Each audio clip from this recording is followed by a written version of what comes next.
When Ronan Hale opened his cabin door that frozen February night in 1888, he expected death itself on his doorstep. Not a woman dressed in Boston silk, abandoned by the man who'd promised her everything. What he didn't expect was that saving her life would shatter his carefully built solitude, ignite a war with Wyoming's most powerful rancher, and force him to choose between the safety of isolation and the terrifying risk of love. This is their story. Stay until the end and comment what city you're watching from. I want to see how far this tale travels. The wind didn't howl in Wyoming territory during February of 1888. It screamed. It tore across the high plains like a living thing with teeth and claws, ripping at anything foolish enough to stand against it. The blizzard had been building for 3 days now, each day worse than the last, until the world had disappeared entirely beneath a churning white darkness that swallowed landmarks, erased trails, and turned the 20-minute walk to the barn into a potentially fatal journey. Ronan Hale knew this wind. He'd survived 7 winters in this valley, each one testing whether he had the spine to endure another.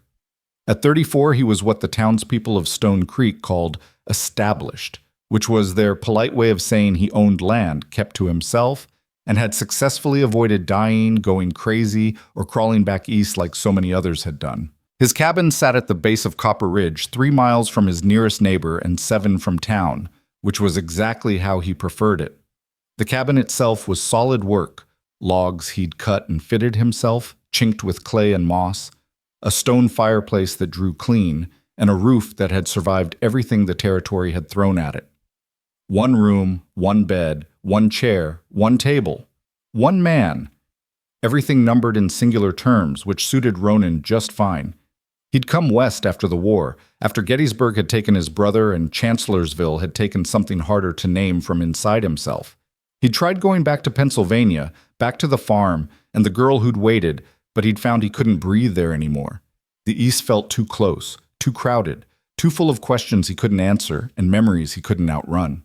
So he'd come here, to this place where the sky stretched forever, and a man could ride for days without seeing another soul. He'd built this cabin with his own hands, cleared the land for grazing, and established a small herd that somehow survived each brutal winter. It wasn't much, not by the standards of the big ranchers who controlled most of the valley, but it was his. He owed no man, answered to no one, and that was worth more than gold. Tonight, the 3rd night of the storm, Ronan sat by his fireplace with a cup of coffee gone cold in his hands, listening to the wind try to tear his roof off. The fire crackled and popped, throwing dancing shadows across the rough-hewn walls. His dog, a cattle dog mix named Bear, lay with his head on his paws, ears occasionally twitching at some sound beyond human hearing.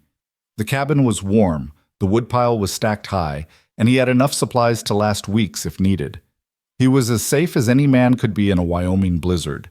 He was thinking about checking the barn one more time. The horses would be nervous in this wind, when Bear's head snapped up.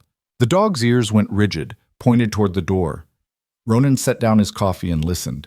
Nothing but wind, the same endless screaming gale that had been battering the valley for days. Bear was probably just hearing a branch scraping the walls, or maybe a rabbit sheltering under the porch. But the dog stood now, hackles raised slightly, staring at the door with an intensity that made Ronan's hand drift toward the rifle propped beside the fireplace. Then he heard it. 3 knocks, faint and irregular, barely audible over the storm. Ronan's first thought was that a branch had fallen against the door. His second thought was that no branch knocked with such deliberate rhythm. He stood, crossing the small cabin in 4 strides, and put his hand on the door handle. Bear pressed against his leg, whining low in his throat. "Who's there?" Ronan shouted, but the wind swallowed his voice completely.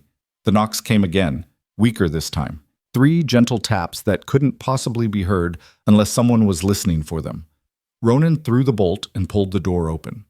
The blizzard exploded into the cabin with such force it nearly knocked him backward. Snow and ice crystals blasted his face, blinding him.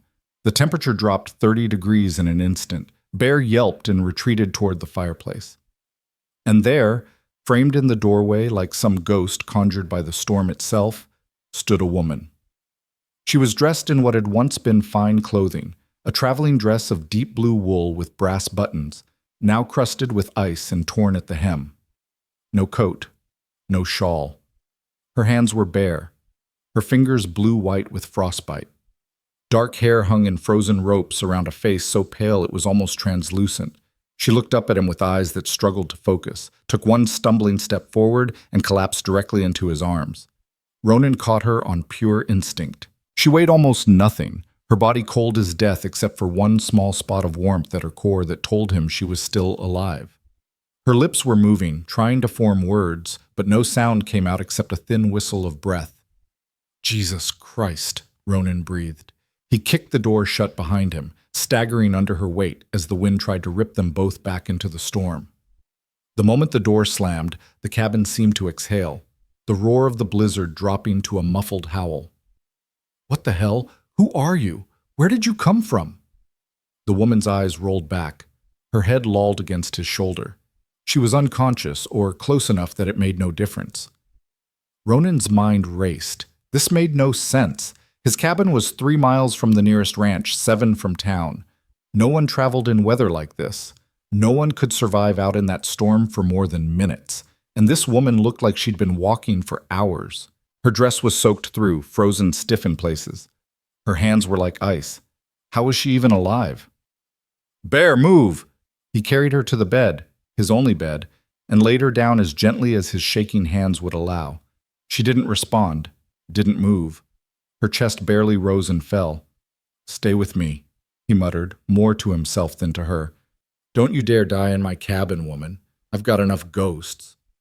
He'd seen frostbite before, seen men lose fingers and toes and sometimes whole limbs to the cold, seen men who'd been caught in blizzards and barely lived to tell about it.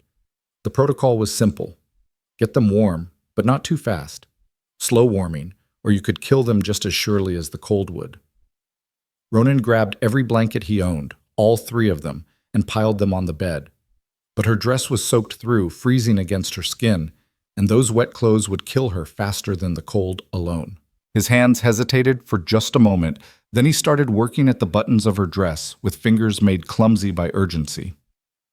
"I'm sorry," he said to her unconscious form, though he wasn't sure why he was apologizing. "But these clothes will kill you." The buttons were frozen, some of them cracked. He had to cut through the fabric in places, using his hunting knife with as much care as he could manage while his own hands trembled. The dress came away in pieces, revealing a thin chemise underneath, equally soaked. That had to come off too. Underneath, the corset, laced so tight he couldn't understand how she'd been breathing.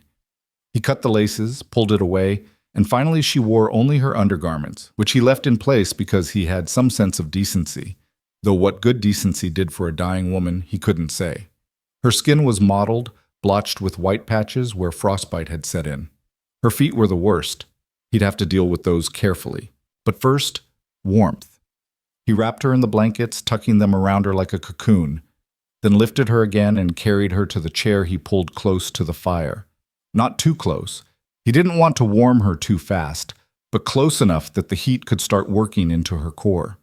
He built up the fire, adding more wood until it roared in the fireplace. Then he filled his kettle with snow from the bucket by the door and set it to heat. Only then, with her wrapped and warming and the kettle beginning to steam, did Ronan notice the small carpet bag that had fallen just inside the door when she'd collapsed. He picked it up, surprised by its weight. Opening it, he found the practical contents of a traveling woman. A hairbrush, a few items of clothing neatly folded, a small leather purse containing $17 in bills and coins, and at the bottom, an envelope addressed in careful script. Miss Evelyn Ward, Boston, Massachusetts. So she had a name, Evelyn Ward, and she'd come from Boston, which explained the fine dress and the impractical shoes. But it didn't explain what she was doing at his door in the middle of a blizzard, 3 miles from anywhere. Ronan set the bag aside and knelt beside the chair. Evelyn, because now he couldn't think of her as just the woman, hadn't moved. Her breathing was shallow but steady. That was good. That meant she was alive, fighting. He took one of her hands in his and began rubbing it gently, carefully, trying to restore circulation without causing damage. "Who are you?" he murmured. "And what the hell happened to you?" The wind screamed outside, battering the cabin walls, as if angry that this one life had escaped its clutches. Ronan worked methodically, warming her hands, then her feet, checking constantly for the signs of frostbite damage. The tips of 3 fingers were white and hard, likely lost, or at least damaged. 2 toes on her left foot, the same, but the rest seemed salvageable, if he was careful, if he was lucky. When the water in the kettle was warm, not hot, just warm, he soaked cloths and applied them to her hands and feet, changing them frequently as they cooled. He did this for an hour, maybe more, losing track of time in the rhythm of the work. Heat cloth, apply, wait, remove, repeat. Slowly, gradually, color began to return to her skin. The deadly white faded to pink, then to something closer to natural flesh tone. She stirred once, murmuring something he couldn't understand but didn't wake. Ronan wrapped her hands and feet in dry cloths, then built up the fire again and moved her back to the bed, still cocooned in blankets. He pulled the chair beside the bed and sat down to watch her, to make sure she kept breathing, kept fighting. This was insane. This whole situation was absolutely insane. Women didn't just appear out of blizzards. They especially didn't appear at his door, miles from anywhere, in the middle of the worst storm he'd seen in years. And yet here she was, unconscious in his bed, her life literally in his hands. Ronan looked at the envelope again, then at the woman, at Evelyn. She was younger than he'd first thought, maybe mid-20s. Dark hair that would probably be beautiful when it wasn't frozen and matted. Fine features, high cheekbones, a determined chin. Even half dead and frozen, there was something about her that suggested strength, resilience. You didn't survive a walk through a Wyoming blizzard without both. "Who are you, Evelyn Ward?" he asked the silent room. "And who left you to die?" Because that's what had happened, wasn't it? Someone had left her. You didn't end up alone in a blizzard by accident. Someone had abandoned this woman, had sent her out into that storm, had left her to freeze to death. The thought made something cold and hard settle in Ronan's chest, something that had nothing to do with the weather outside. He'd seen cruelty before. War was nothing but cruelty dressed up in flags and drums. But this was different. This was personal, deliberate. This was someone looking at another human being and deciding their life meant less than nothing. Ronan stood and began cleaning up the mess he'd made. The torn clothing, the wet blankets, the scattered contents of her bag. He hung her dress by the fire to dry, though he doubted it would ever be truly wearable again. He organized her few possessions neatly on the table. He made coffee, strong and black, and sat drinking it while he watched her sleep, watching for any sign that she might be slipping away. Hours passed. The storm raged on, unrelenting. Bear eventually settled on the floor beside the bed, as if standing guard over this strange new presence in their cabin. Ronan dozed in his chair, jerking awake every time she stirred, but she never woke. Just shifted slightly, murmured something, then settled again. It was near dawn, though you couldn't tell by looking outside where the world was still white chaos, when her eyes finally opened. Ronan had just added wood to the fire and was turning back toward the chair when he saw her staring at him, confused and frightened. "Easy," he said, holding up his hands. "You're safe. You're in my cabin. You came to my door last night during the storm." Evelyn blinked at him, her eyes struggling to focus. She tried to sit up, then gasped and fell back, one hand clutching her head. "Don't try to move too fast," Ronan said, crossing to the bed. "You were half frozen. Your body needs time to recover." She looked down at herself, at the blankets wrapped around her, and her eyes widened. "My clothes were frozen solid and killing you," Ronan said bluntly. "I cut them off. I'm sorry, but it was that or let you die. Your dress is drying by the fire, and I left your undergarments. I'm not—" He stopped, frustrated by his own awkwardness. "I did what needed doing, nothing more." Evelyn studied his face for a long moment, then nodded slowly. "Thank you," she whispered. Her voice was rough, barely audible. "Water?" Ronan poured water from the kettle, cooler now, safe to drink, into a tin cup and brought it to her. She tried to hold it herself, but her hands shook so badly he had to steady it for her, helping her take small sips. "Not too much at once," he cautioned. "Let your stomach adjust." She drank half the cup, then fell back against the pillow, exhausted by that small effort. "Where am I?" "My cabin. 3 miles northeast of Stone Creek." My name's Ronan Hale. Evelyn, she said. Evelyn Ward. I know, I found your bag. He gestured to the table where her possessions sat neatly arranged. You're from Boston. Something flickered across her face. Pain, loss, something complicated. I was, she said softly. I'm not sure what I am now. Ronan pulled the chair closer and sat down. Can you tell me what happened? How you ended up at my door in the middle of a blizzard? Evelyn closed her eyes. For a moment he thought she'd fallen asleep again, but then she spoke, her voice steady despite its weakness. I was supposed to be married, mail-order bride. I answered an advertisement from a rancher here in Wyoming. His name was Silas Blackwood. Ronan's jaw tightened. He knew that name. Everyone in the valley knew Silas Blackwood. The man owned the largest ranch in 3 counties, had his hand in half the businesses in Stone Creek, and wielded his wealth and influence like a weapon. He was also known for his cruelty, his quick temper, and his absolute conviction that money could buy him anything he wanted. Go on, Ronan said quietly. I arrived yesterday on the afternoon train. He was supposed to meet me at the station, but he sent his foreman instead. The foreman drove me out toward the ranch, but about halfway there, Mr. Blackwood was waiting on the road. She paused, and Ronan saw her hands clench the blankets. He looked at me like I was livestock he was considering purchasing. Then he said I wasn't what he'd ordered, too thin, too Eastern, too educated.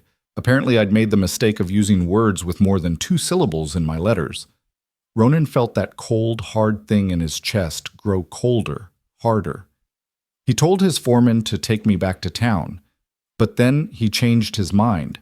Said he'd already paid for my train ticket, considered that payment enough for breaking the contract. Her voice wavered slightly. He gave me $10 and a note dissolving our agreement. Then he told his foreman to let me out, right there, on the road, with the storm already starting. Jesus Christ, Ronan breathed. And the foreman just did it? He argued, Evelyn said. To his credit, he argued. But Mr. Blackwood, he's not a man who tolerates argument. The foreman let me out at a fork in the road. He said the left path led to town, about 5 miles. He looked sorry. He gave me his gloves. She glanced at the table where her few possessions sat. I don't know what happened to them. I must have lost them. 5 miles, Ronan said, in a blizzard, with no coat. I had a coat, a traveling coat, wool, perfectly adequate for Boston. It was, she gestured vaguely, inadequate here. The wind tore it apart within a mile. The buttons ripped off, the seams split. I tried to hold it closed, but my hands were so cold I couldn't feel them anymore. Eventually, I just let it go. Let the wind take it. Ronan stood and paced to the window, looking out at the still raging storm. You walked 5 miles in this? I tried. I don't know how far I got. At the fork, I took what I thought was the left path, but the snow was so thick I couldn't see anything. I walked and nothing looked right. No town, no lights, nothing but white. I fell several times. After the 3rd or 4th time, I wasn't sure I could get up again. Then I saw your light. She opened her eyes and looked directly at him. I thought I was hallucinating. I thought I was already dead and seeing things, but I walked toward it anyway, because even a hallucination was better than freezing in the dark. And then I was at your door, and I knocked, and you... Her voice broke. You opened the door. Ronan turned back to face her. You took the wrong fork. You went northeast instead of south. You walked 3 miles in the exact opposite direction of town. Evelyn laughed, but there was no humor in it. Of course I did. Of course. If you'd taken the right fork, Ronan continued quietly, you'd have died. No one could walk 5 miles in that storm, even in the right direction. Taking the wrong fork saved your life because it brought you here before you'd gone far enough to be beyond saving. They looked at each other across the small cabin, and Ronan saw the moment when the full reality of what had happened settled over her. She'd nearly died. Would have died if she'd made one different choice, if the wind had blown 1 degree differently, if she'd fallen one more time and not gotten up. She'd survived by accident, by chance, by the sheer dumb luck of choosing the wrong path. I should be dead, she whispered. But you're not. Ronan said firmly. "You're alive, and you're safe, and that bastard Blackwood isn't getting another chance at you. You understand me?" Evelyn's eyes filled with tears. She blinked them back furiously, lifting her chin. "I don't cry," she said. "I didn't cry when my father died and left us with nothing. I didn't cry when I had to take the job as a seamstress working 14 hours a day. I didn't cry when I realized I'd never have anything more unless I did something desperate. And I'm not going to cry now." But the tears came anyway, silent and steady, tracking down her pale cheeks. Ronan stood awkwardly for a moment, then crossed to the bed and sat on the edge of it. Without thinking too hard about what he was doing, he took her hand, carefully, mindful of her damaged fingers. "It's okay to cry," he said. "You earned it. You survived something that should have killed you. You're entitled to some tears." Evelyn squeezed his hand with what little strength she had. "I don't have time for tears. I need to figure out what to do next. I have $17 and nowhere to go. The train ticket back to Boston would cost most of that, and I have nothing to go back to anyway. I sold everything to come here. I burned every bridge. I was so sure this was my chance for something better, something more. I was such a fool." "You weren't a fool," Ronan said. "You were brave, desperate and brave, and you didn't do anything wrong. Blackwood did. He's the villain in this story, not you." "Being right doesn't pay for food or lodging," Evelyn said bitterly. "Being the victim doesn't change the fact that I'm stranded in Wyoming territory with no prospects and no options." Ronan was quiet for a moment, thinking. Then he said, "You'll stay here." Evelyn's eyes snapped to his face. "What?" "Until the storm breaks and you figure out what comes next. You'll stay here. I've got food enough for 2, and the cabin's warm. You take the bed, I'll take the floor. It's not much, but it's shelter, and it's safe." "I can't—" "You can, and you will," Ronan said firmly. "I'm not letting you walk back out into that storm, and I'm sure as hell not taking you into town where Blackwood might find you before you're ready to face him. You stay here. No arguments." Evelyn stared at him, and Ronan couldn't read the expression on her face. Suspicion? Gratitude? Fear? Maybe all three? "Why would you do that?" she asked finally. "You don't know me. I could be anyone.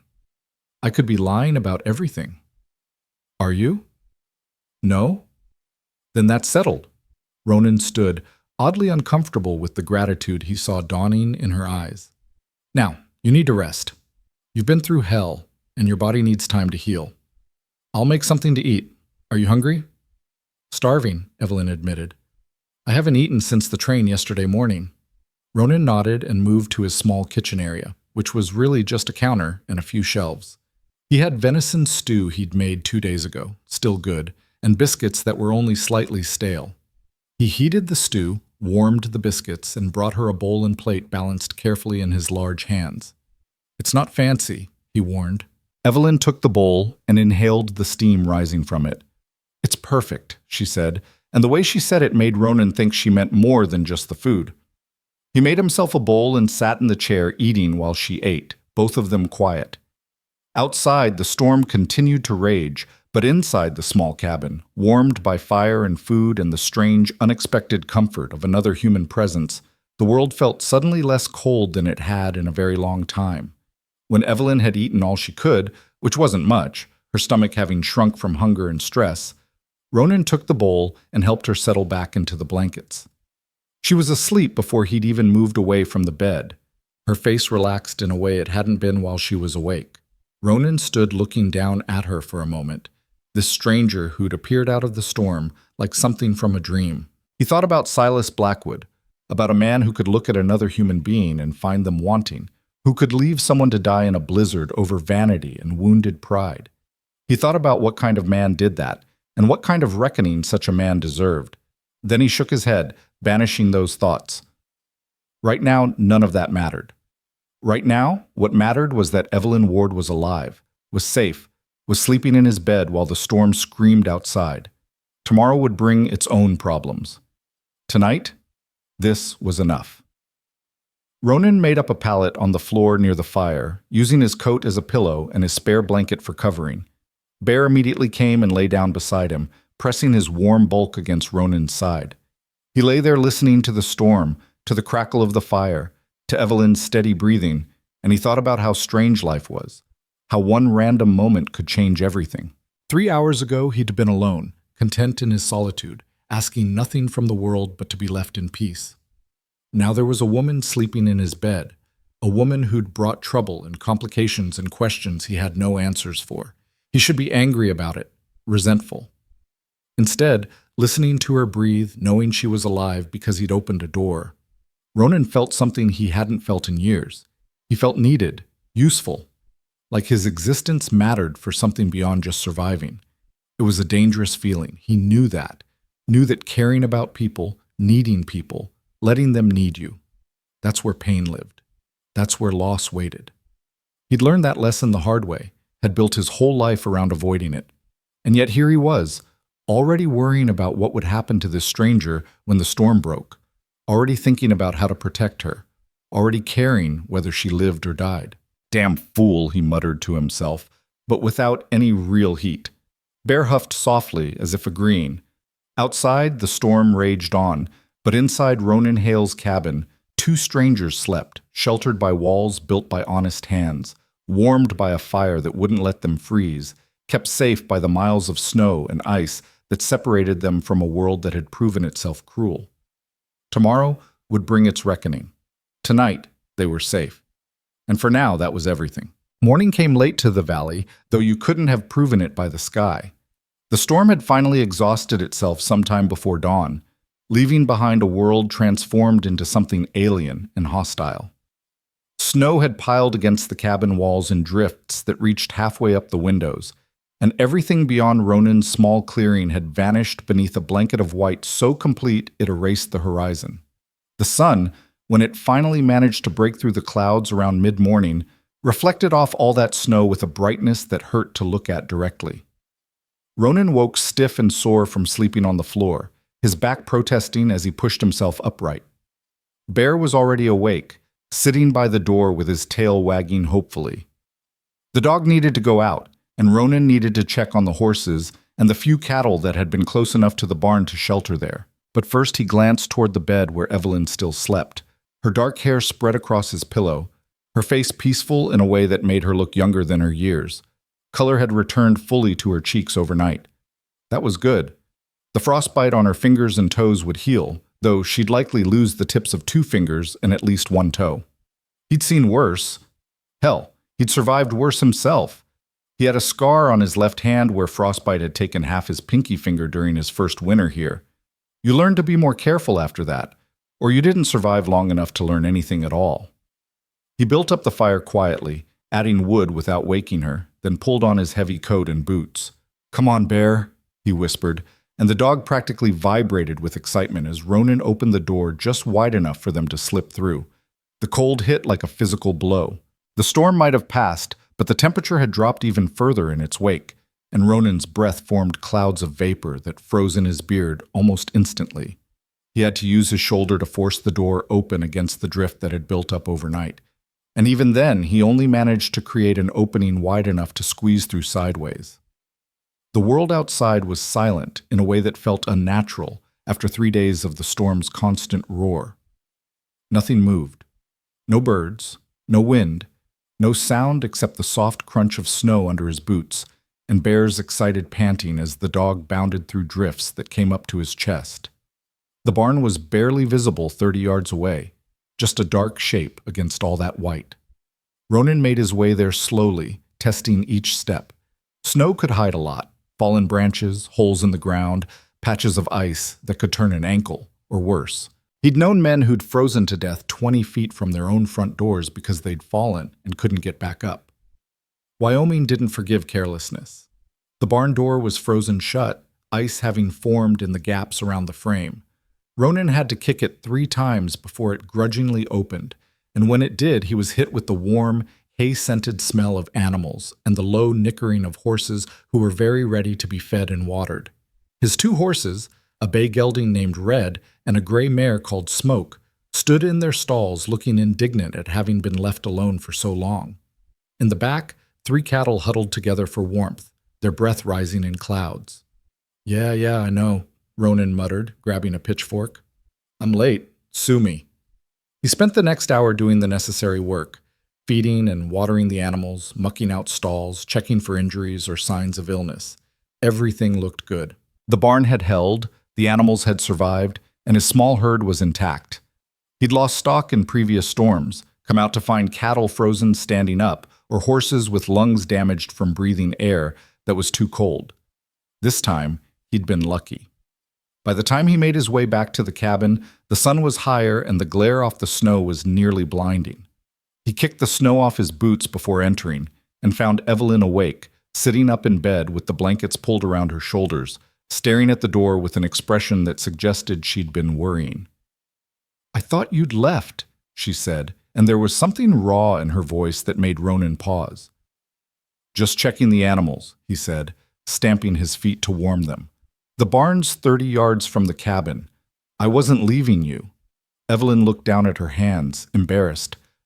"I'm sorry. I don't know why I thought. It's just that when I woke up and you were gone, She stopped, shaking her head. "Never mind. I'm being foolish." Ronan crossed to the fire and held his hands out to warm them, understanding what she wasn't saying. She'd been abandoned once already in the last 48 hours. Waking up alone had probably felt like it was happening again. "You're not foolish," he said quietly, "and I'm not going anywhere. Neither are you. Not until this weather breaks properly, and we can figure out what comes next." "How long will that be?" "Hard to say. Storms passed, but it left at least 2 feet of new snow. The trails will be impassable for days, maybe a week. And even when they clear, traveling will be dangerous." He glanced at her, taking in her pale face and the way she held her bandaged hands carefully in her lap. "You're in no condition to travel anyway. Those fingers need time to heal, and you need to regain your strength." "I don't want to impose—" "You're not imposing," Ronan said, more sharply than he'd intended. Then, softer, "You're not imposing. I've got food enough, and it's not like I had pressing social engagements planned. You stay as long as you need. That's the end of it." Evelyn studied him for a long moment, her dark eyes searching his face for something. Whatever she saw there must have satisfied her because she nodded slowly. "Thank you, Mr. Hale. Truly. I don't know what I would have done if—" "Ronan," he interrupted. "Just Ronan. And you don't need to thank me for basic human decency. Though given what Blackwood did, I guess basic decency is in shorter supply than it should be." He moved to the kitchen area and started pulling out supplies. "You need to eat. Real food, not just broth. Think you can handle eggs and bacon?" "I think I could handle a bear if you cooked it," Evelyn said, and there was a hint of humor in her voice that made Ronan smile despite himself. He cooked breakfast while she watched, feeling oddly self-conscious about the domestic act. He wasn't used to anyone seeing how he lived, seeing the small routines that made up his days. But Evelyn didn't seem to judge. She just watched with quiet interest, occasionally asking questions about the cabin or the valley or how long he'd been here. When the food was ready, Ronan brought her a plate and then settled in the chair with his own. They ate in comfortable silence for a while, and Ronan found himself watching her when he thought she wasn't looking. She ate slowly but steadily, her manners suggesting education and refinement even in these rough circumstances.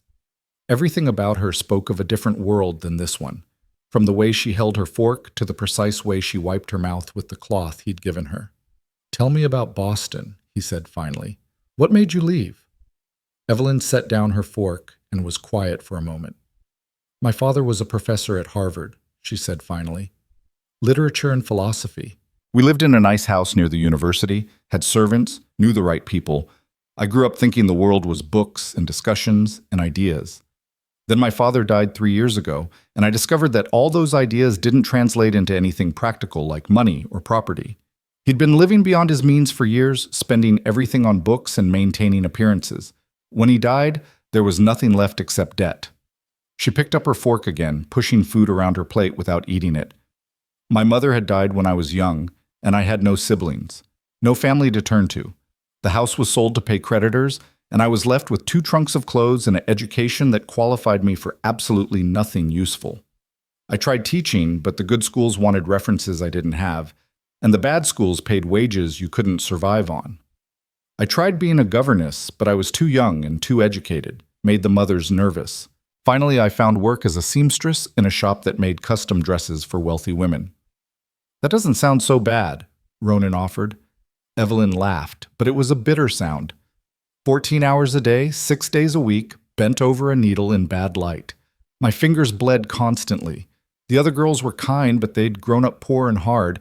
They thought I was putting on airs when I used words they didn't know or mentioned books I'd read.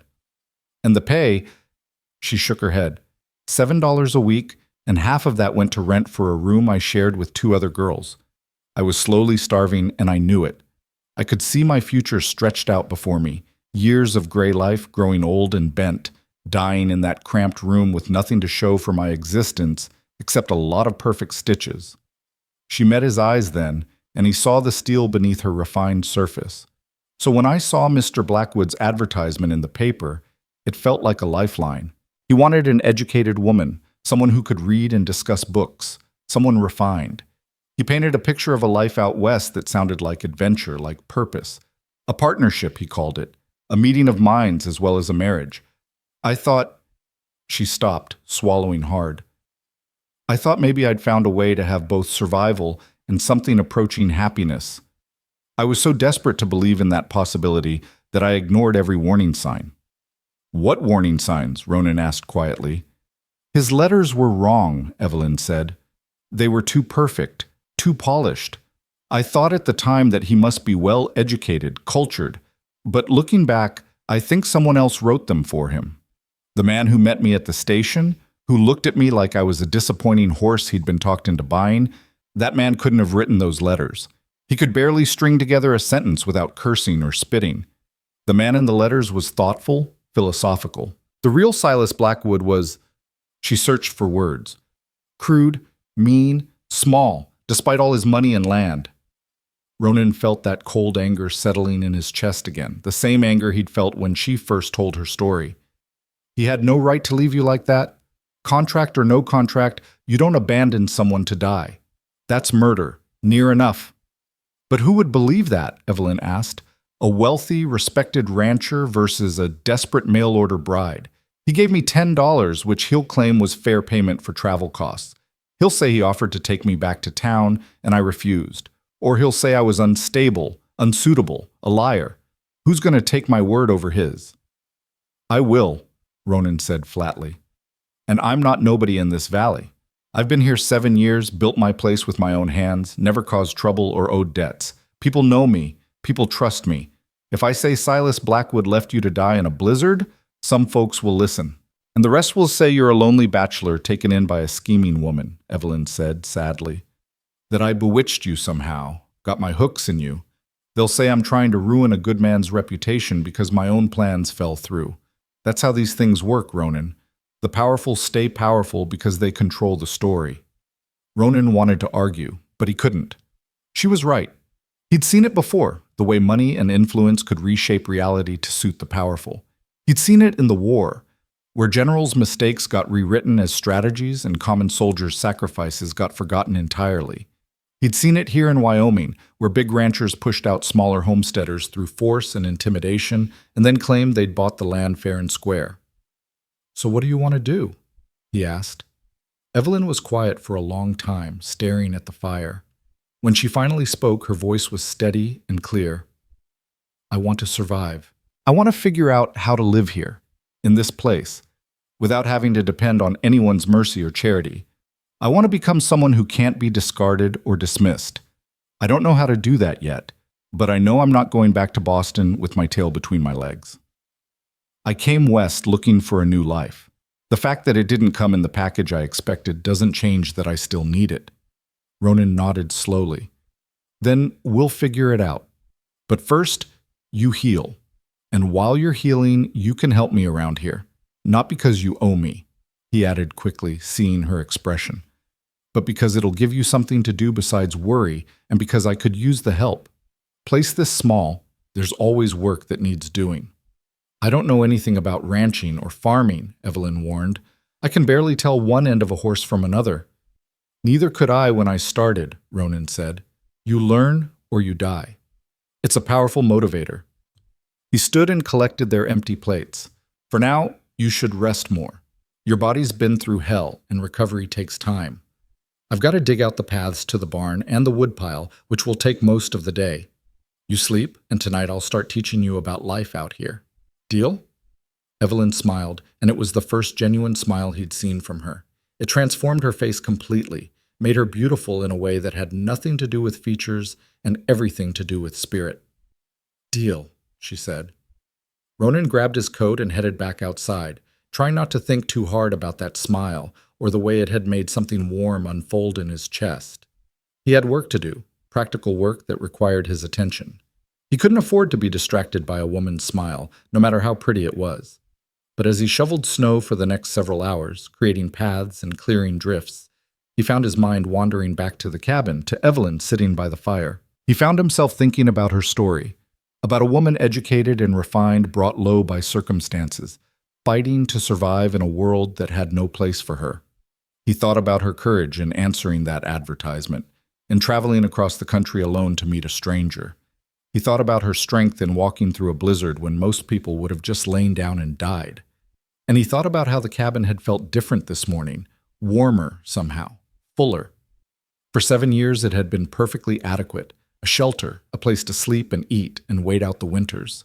But having Evelyn there, hearing another voice, seeing another face across the table, it had reminded him of something he'd forgotten. It had reminded him that human beings weren't meant to be alone, that connection and companionship weren't weaknesses to be avoided but needs as fundamental as food and water. The realization unsettled him. He'd built his life around solitude, convinced himself it was what he wanted. Now, after less than 24 hours of sharing his space with a stranger, he was already questioning those choices. That was dangerous. That was how you got hurt. Bear bounded through the snow nearby, chasing some scent only he could detect, and Ronan envied the dog's simplicity. Bear didn't worry about the future or question the past. He just lived, moment to moment, content with warm places to sleep and regular meals and the occasional pat on the head. "Must be nice," Ronan muttered, "being a dog." By the time Ronan returned to the cabin, shadows were lengthening across the snow and he was exhausted. His shoulders ached from shoveling, his fingers were numb despite his gloves, and his beard was crusted with ice from his frozen breath. He stamped snow off his boots and pushed through the door and stopped short at what he found inside. The cabin was transformed. Evelyn had clearly not spent the day resting as he'd told her to. The floor had been swept clean, his scattered possessions organized and arranged with care. His spare shirt and pants had been washed and hung to dry near the fire. The bed was neatly made with military precision, and something was cooking in a pot over the fire that smelled absolutely incredible, rich and savory, with herbs he didn't even know he had. Evelyn stood by the fireplace stirring the pot, wearing the dress she'd arrived in, which she'd somehow managed to repair despite its torn condition. She'd sewn up the rips with tiny, almost invisible stitches, and though the dress would never be what it once was, it was at least wearable now. Her hair was braided and pinned up, and she looked almost normal except for the bandages still wrapped around her damaged fingers. "What did I tell you about resting?" Ronan asked, but there was no heat in his voice. Evelyn turned and smiled at him, that same transformative smile from the morning. "I rested for 2 hours, then got bored and decided to make myself useful. I hope you don't mind. I found vegetables in your cellar and dried herbs on the shelf, and I thought I'd make a proper stew. The one you made was good, but it was missing. Well, everything except meat and water." Ronan laughed despite himself. "Fair point. I'm not much of a cook." "I noticed. You also weren't much of a housekeeper, if you don't mind me saying so." She gestured at the transformed cabin. "When was the last time you swept?" "Spring, maybe?" Ronan offered, and she rolled her eyes. "Men?" she said, but fondly. "Sit down. This is almost ready, and you look half frozen." Ronan obeyed, settling into the chair she'd somehow made more comfortable by adding a folded blanket as a cushion. He watched her move around the small kitchen area with surprising confidence, given how unfamiliar the space must be to her. She ladled stew into 2 bowls, cut thick slices from the bread she'd somehow baked while he was outside, and brought everything to the table with an efficiency that spoke of practice. When he tasted the stew, Ronan actually groaned. It was rich and complex, the meat tender, the vegetables perfectly cooked, the broth flavored with herbs and something else he couldn't identify, but which made the whole thing sing. It was, without exaggeration, the best thing he'd eaten in 7 years. How? He asked between bites. How did you make this with the basic supplies I had? Evelyn shrugged. When you work 14 hours a day for $7 a week, you learn to make meals from scraps. The other seamstresses taught me. One girl, Mary, her mother had been a cook in a big house before times got hard. She knew things, how to make tough meat tender, how to stretch a penny's worth of vegetables into a meal for 5, how to use herbs to make plain food taste like something. I learned from her. She paused, her expression growing sad. Mary died last year, consumption. She was 19. They ate in silence for a while, but it was a comfortable silence, broken only by the crackle of the fire and the soft sound of spoons against bowls. Ronan found himself watching Evelyn again, noticing the small things, the way she ate slowly, savoring each bite, the way she sat with perfect posture even though she must have been exhausted from cooking and cleaning all day with damaged hands, the way she occasionally glanced around the cabin as if still not quite believing she was safe. Tell me about this place, she said finally. How did you end up here? What made you choose Wyoming territory over anywhere else? Ronan set down his spoon, considering how much to tell her. He wasn't used to talking about himself, wasn't comfortable with the vulnerability it required, but she'd been honest with him about her past, about Boston and the choices that had brought her here. He owed her the same honesty. I came west after the war, he said finally. Gettysburg, Chancellorsville, all of it. I was in the 4th Pennsylvania Infantry, saw more death in 3 years than any person should see in a lifetime. My brother died at Gettysburg, and something in me died with him. When the war ended, I tried going home, but home didn't fit anymore. Or maybe I didn't fit home, I'm not sure which. Everything felt wrong.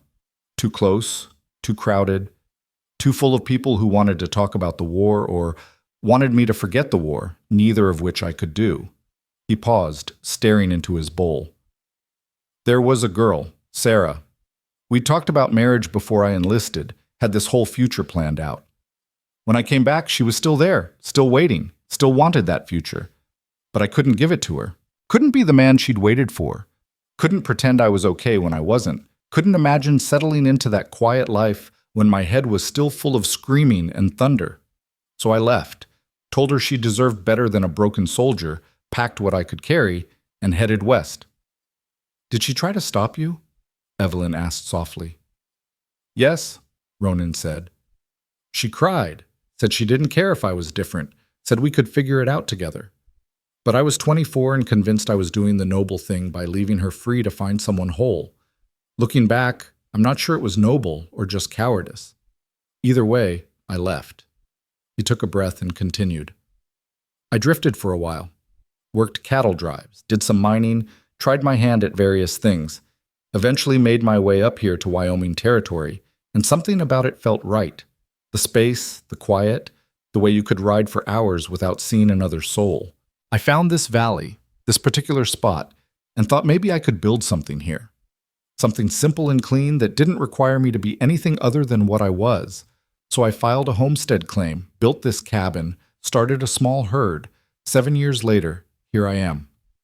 Alone, Evelyn said, and it wasn't a question. Alone, Ronan confirmed. By choice, mostly. The other ranchers in the valley, there's 4 or 5 of us scattered around, plus Blackwood's big operation. They're friendly enough when we cross paths in town, but we all keep to ourselves mostly. That's how it works out here. You help when help's needed, but you don't intrude otherwise. Evelyn was quiet for a moment, then said, That sounds lonely. It is, Ronan admitted, surprising himself with the honesty. But lonely felt safer than the alternative. You can't lose what you don't have, can't disappoint people who aren't there, can't fail at relationships you never start. He looked up and met her eyes. Sounds foolish when I say it out loud. It sounds like survival, Evelyn said. I understand survival. I understand doing what you have to do to protect yourself from more pain. But Ronan, she hesitated, then continued, you can't live your whole life in fear of loss. That's not living. That's just existing, waiting to die without ever really being alive. Says the woman who came all the way to Wyoming to marry a stranger, Ronan pointed out. Exactly, Evelyn said firmly. I took a risk. A huge, terrifying risk. And yes, it went catastrophically wrong, but at least I tried. At least I reached for something more than just safe existence. And I'll try again somehow, because the alternative is going back to slowly dying in a cramped room in Boston, and I can't accept that. Won't accept it. They looked at each other across the table, and something passed between them. Understanding, perhaps, or recognition. Two people who'd been broken by life in different ways, who'd chosen different paths to protect themselves, but who both understood what it meant to hurt, to survive, to keep going even when going seemed impossible. "You're braver than me," Ronan said quietly. "No," Evelyn countered. "I'm just more desperate. Desperation looks like bravery sometimes, but it's really just lack of options." She stood and began collecting the dishes. "But maybe together we can figure out how to be actually brave instead of just desperate. Maybe that's why the storm brought me here, not to be rescued, but to learn how to rescue myself. And maybe to teach you something in the process." "Teach me what?" "That being alone isn't the same as being safe. That walls built to keep pain out also keep life out. That you can't heal by yourself, you need other people, whether you want to or not." She smiled at him over her shoulder. "Consider it payment for room and board. You save my life, I save yours. Fair trade." Ronan wanted to argue, wanted to say his life didn't need saving, but he couldn't quite make the words come. Because maybe she was right. Maybe he had been just existing, not living. Maybe 7 years of solitude had been protection, but also prison. Maybe this stranger in his cabin, this woman who'd appeared out of a blizzard like an answer to a question he hadn't known he was asking, maybe she could see things he'd blinded himself to. "Fair trade," he agreed finally, and her smile widened. The next few days fell into an unexpected rhythm. Each morning, Ronan woke early and did the necessary outdoor work, feeding animals, checking fences, cutting more firewood. Each evening, he returned to find the cabin warmer and more welcoming than it had been the day before, with Evelyn cooking meals that actually tasted like food instead of just fuel. They ate together, talked together, and slowly learned each other's patterns and habits. Evelyn proved to be quick study when Ronan began teaching her about life on a ranch. She learned how to milk the cow he'd kept in the barn, how to collect eggs from the chickens, how to mend harness leather and card wool from last year's shearing. Her damaged fingers made the work difficult, but she never complained, just adapted her grip and kept trying until she got it right. In return, she transformed his bachelor existence. She mended clothes he'd worn ragged, organized his chaotic collection of supplies and tools, even cleaned his rifle and showed him she knew how to load and fire it, a skill her father had taught her, apparently, during summers at a cousin's farm. She taught him small domestic tricks he'd never known, ways to make coffee taste better, how to keep bread fresh longer, why you salted meat a certain way for preservation. They talked constantly during these domestic chores. She told him about books she'd read, ideas she'd encountered in her father's university world, stories about Boston and the life she'd left behind. He told her about the war in ways he'd never told anyone, finding that she listened without judgment or platitudes.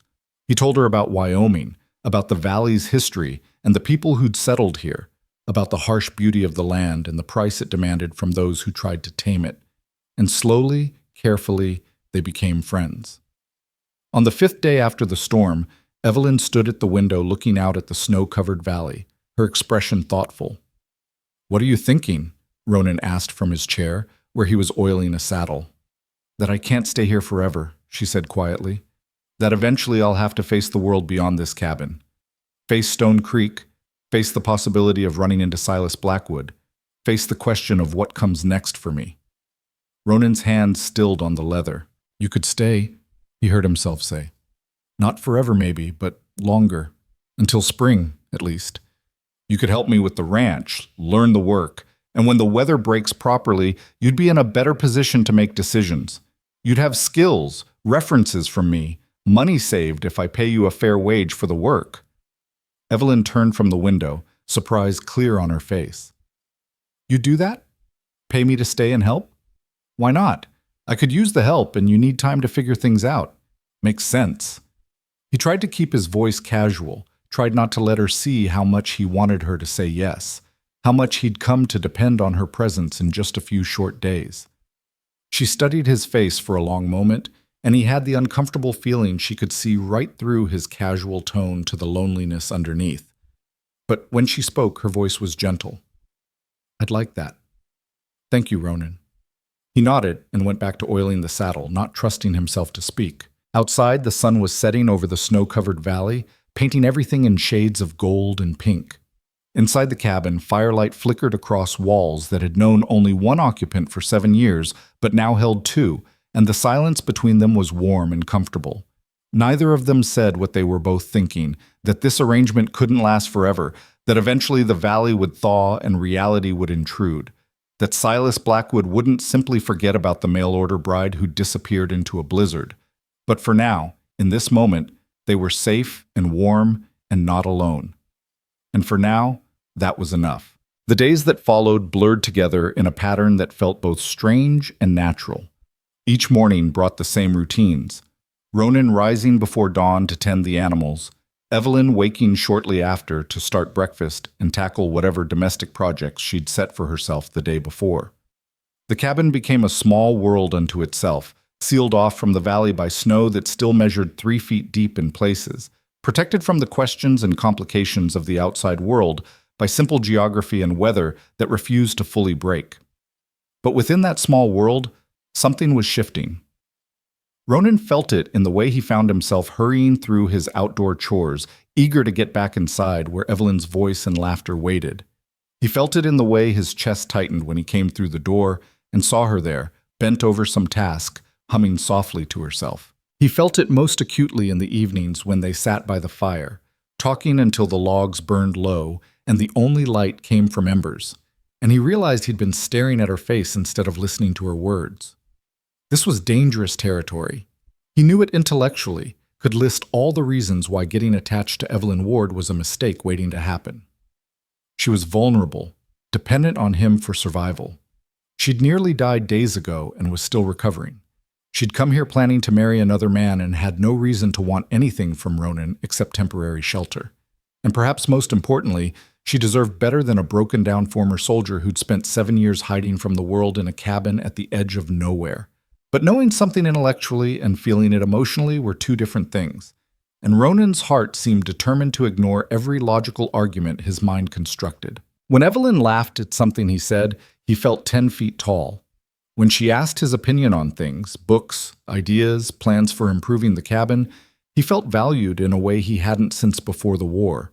And when she smiled at him across the table, her dark eyes warm in the firelight, he felt something that terrified him more than any blizzard or threat of violence. He felt hope. It was the 10th day after the storm when everything began to change. Ronan had been checking the southern fence line, looking for damage from the heavy snow, when he noticed tracks in a clearing about half a mile from his property. Fresh tracks, made within the last few hours. Horse tracks, multiple animals, moving in a pattern that suggested they were searching for something rather than just passing through. Ronan knelt beside the tracks, his jaw tightening. He knew these tracks. He'd seen them before in town, distinctive because one of the horses had a shoe with a broken nail that left a telltale mark in snow or mud. These were Silas Blackwood's horses, which meant Blackwood's men were out here, searching. And there was only one thing they could be searching for: Evelyn. Ronan stood and looked back toward his cabin, hidden by trees and distance, but suddenly feeling terribly exposed. He'd known this moment would come eventually, known that Blackwood wouldn't just let things lie. But he'd hoped for more time, hoped the weather and isolation would keep them safe longer. That hope had apparently been naive. He made his way back to the cabin quickly, his mind racing. When he pushed through the door, Evelyn looked up from where she'd been kneading bread dough, and whatever she saw in his face made her own expression shift to concern. "What's wrong?" "Blackwood's men are searching the valley," Ronan said, shrugging out of his coat. "Found their tracks about half a mile south of here. They're looking for you." Evelyn's hand stilled in the dough. "How do you know they're looking for me? Maybe they're not just doing anything," Ronan interrupted. "Blackwood owns the land to the east and south. He's got no reason to have men out searching near my property unless he's looking for something specific, and the timing's too convenient to be coincidence. The trails have been clear enough for travel for 3 days now. He's finally gotten around to checking whether you survived that storm."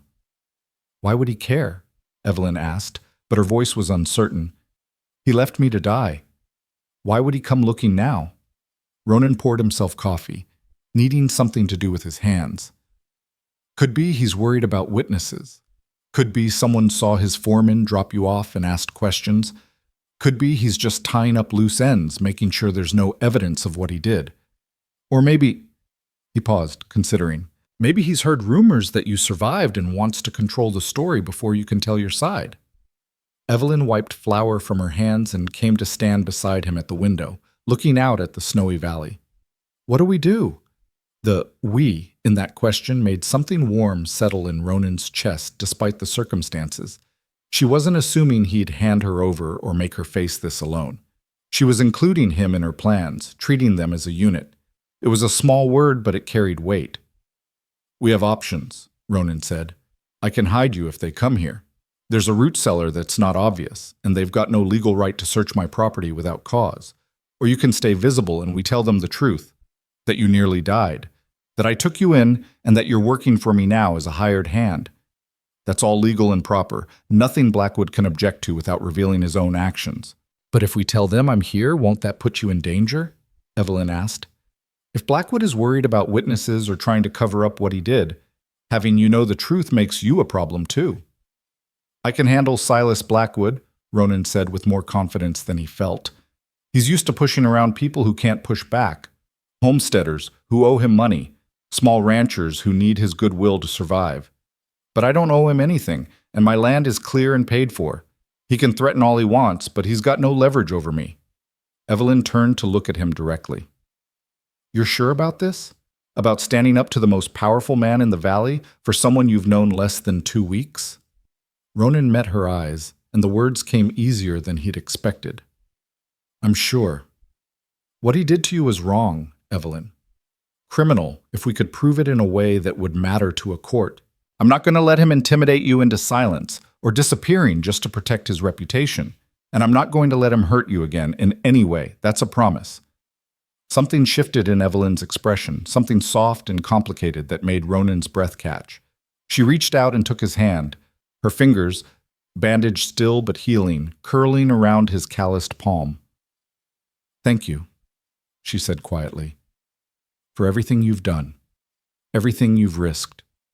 I don't have words for how much it means." Ronan squeezed her hand gently, acutely aware of how small it felt in his, how fragile she'd been when she'd collapsed at his door, and how strong she'd proven herself to be since. "You don't need words," he said. "You being alive is thanks enough." They stood like that for a moment, hands linked, looking at each other across a distance that felt simultaneously too far and too close. Then Bear barked sharply from outside, and they both jumped, the moment shattering. "Someone's coming," Ronan said, dropping her hand and moving to the window. Sure enough, 2 riders were approaching from the south, picking their way carefully through the snow. Even at a distance, Ronan recognized the man in front, Silas Blackwood himself, sitting tall in the saddle like he owned everything he surveyed. The second rider was younger, probably his foreman, the same one who'd abandoned Evelyn at the fork in the road. "It's him," Evelyn breathed, and Ronan heard the fear in her voice. "Ronan, I don't think I can face him." "You don't have to," Ronan said firmly. "Stay inside. I'll handle this. Lock the door behind me and don't open it unless I tell you to." "But trust me," Ronan said, pulling on his coat. He checked his rifle, loaded as always, and slung it over his shoulder in a casual carry that still communicated readiness. "I've dealt with men like Blackwood before. They're all bluster until someone stands up to them. Just stay inside and stay quiet." Evelyn nodded, her face pale but determined. As Ronan opened the door and stepped out, he heard the bolt slide home behind him, locking her safely inside. Good. Whatever happened next, he wanted her protected. Ronan walked out to meet the riders, positioning himself between them and his cabin, one hand resting casually near his rifle. Bear trotted at his heels, growling low. The dog didn't like these visitors, and Ronan trusted the animal's instincts. Silas Blackwood reined in his horse about 10 yards away, his foreman stopping beside him. Up close, Blackwood was exactly what Ronan had expected, A large man running to fat, with a florid face and small, calculating eyes. He wore expensive clothes that looked ridiculous out here in the snow, more suited to a city drawing room than a Wyoming ranch. Everything about him screamed money and the arrogance that came with it. "Ronan Hale," Blackwood said, his voice carrying the false heartiness of someone who thought charm could buy anything. "Good to see you. We've met a few times in town, though I don't think we've had the pleasure of a real conversation." "Mr. Blackwood," Ronan said neutrally, "what brings you out to my property?" "Just checking on my neighbors after that terrible storm," Blackwood said smoothly, "making sure everyone came through all right. Lost some cattle myself, and I heard old Peterson's barn collapsed. Tragic business, winter storms." "I came through fine," Ronan said. "Everything's intact here. Appreciate the concern, but as you can see, I'm managing well enough." Blackwood smiled, but it didn't reach his eyes. "I'm sure you are. You've always been a capable man, from what I hear. Self-sufficient. That's admirable."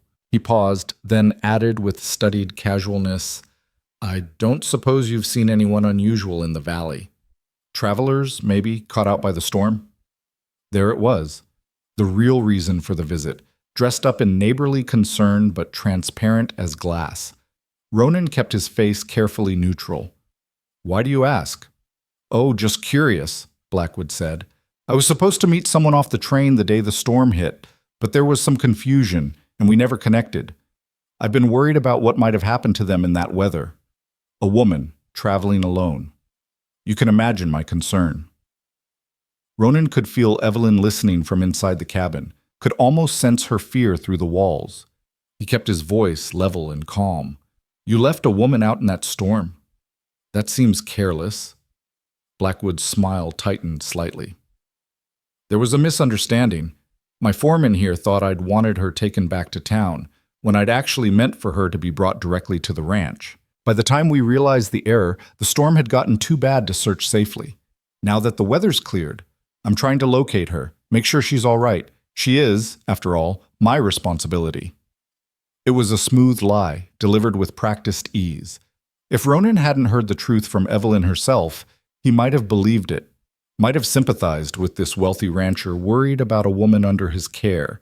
But he had heard the truth, and he knew exactly what kind of man Silas Blackwood was. "Seems like a woman alone in that storm wouldn't have made it far," Ronan observed. "If she was headed to town from the Fork, that's a 5-mile walk. No one survives 5 miles in a blizzard like that one." "Perhaps," Blackwood agreed, but his eyes had gone hard. "But I'd still like to be certain. You'd tell me if you'd seen anyone, wouldn't you, Hale? If someone had ended up on your property?" "Depends," Ronan said, "on whether they wanted to be found." The false heartiness dropped from Blackwood's expression like a mask removed. "Excuse me?" "I said it depends on whether they wanted to be found," Ronan repeated calmly. "See, the way I understand it, if someone came to my property seeking shelter, I'd have a responsibility to protect them. That's how hospitality works out here. Someone asks for help, you give it. You don't hand them over to whoever comes asking questions later." Blackwood's face was darkening, his small eyes narrowing. "Are you saying you're harboring someone on your property, Hale?" "I'm saying that if I were, it would be my business and theirs, not yours," Ronan replied. "Unless you've got some legal claim that says otherwise." "She signed a contract with me," Blackwood snapped, his temper finally showing through.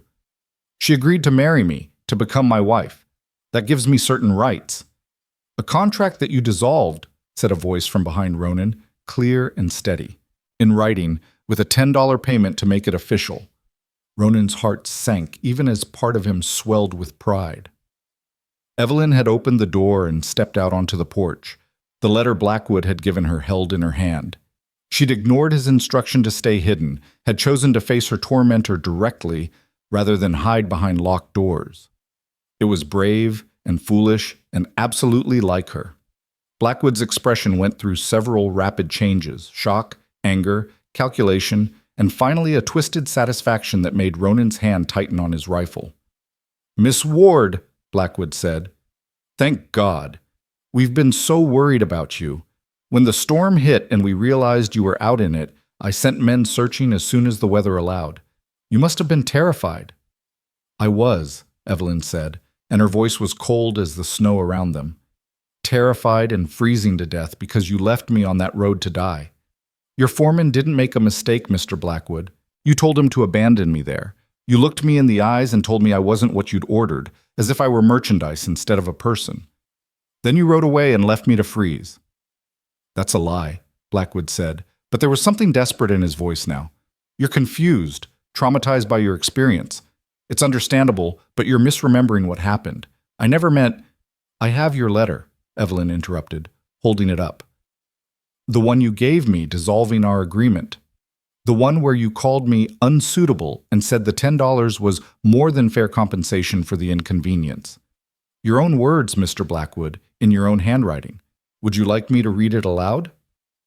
Blackwood's face had gone from florid to nearly purple. His foreman looked uncomfortable, shifting in his saddle. Ronan watched both men carefully, his hand still near his rifle, ready for whatever came next. "Give me that letter," Blackwood demanded. "It's private correspondence. You have no right to keep it." "It's evidence," Evelyn said. "Evidence of attempted murder. Because that's what you did, Mr. Blackwood. You left me to die in a blizzard, knowing I had no survival skills, no proper clothing, no shelter. You knew exactly what would happen to me, and you did it anyway. That's not a mistake or a misunderstanding. That's deliberate." "No one will believe you," Blackwood spat, his pretense of concern completely abandoned now. "A desperate mail-order bride with no prospects against a respected rancher? You're nobody, girl, you're nothing. Whatever story you think you can tell, I can tell a better one. I'll say you're a liar, a schemer, that you tried to extort money from me, and when I refused, you invented this whole tale. Who do you think the sheriff will believe?" "He'll believe me," Ronan said quietly. "And I'm not nobody." Blackwood turned his glare on Ronan. "You're harboring her, then? Hiding her from me?" "I'm giving shelter to someone who nearly died on my doorstep," Ronan corrected, "which is what any decent human being would do. And now that she's recovered, she's working for me as a hired hand. All legal and proper. You've got no claim on her, Blackwood. You dissolved your own contract, paid her off, and sent her away. That means she's free to work for whoever she wants. And right now, that's me." "You're making a mistake, Hale," Blackwood said, his voice dropping to something threatening. "You're new money in this valley, nobody important. I've been here for 20 years. I know everyone, control half the businesses, and I can make life very difficult for people who cross me. Very difficult." "Is that a threat?" Ronan asked, his voice dangerously soft. "It's a promise," Blackwood said. "You want to protect this girl? Fine. But you'll pay for it. I'll make sure you do. Every supplier in 3 counties will refuse to sell to you. Every neighbor will think twice about helping you. By the time I'm done, you'll be begging me to take her off your hands." Ronan took a step forward, and something in his movement made Blackwood's horse sidestep nervously. "Let me make you a promise, Blackwood. You try to hurt her, try to hurt me, try to use your money and influence to make our lives difficult, and I will make sure everyone in Wyoming territory knows exactly what you did. I'll tell your story in every saloon, every store, every church from here to Cheyenne. I'll make sure everyone knows that Silas Blackwood is the kind of man who leaves women to die in blizzards. See how your reputation survives that." "That's slander," Blackwood snarled. "I'll sue you for every penny you have." "Truth is a defense against slander," Evelyn said from the porch. "And I have your letter, your own written words proving what you did. Take us to court, Mr. Blackwood, please. Let a judge read your letter in open court. Let everyone hear how you describe me as unsuitable merchandise. Let the whole territory know what kind of man you really are." For a long moment, silence hung over the clearing. Blackwood sat on his horse, his face twisted with rage and something that might have been fear. His foreman wouldn't meet anyone's eyes. Bear growled low, and a crow called somewhere in the distance, harsh and mocking.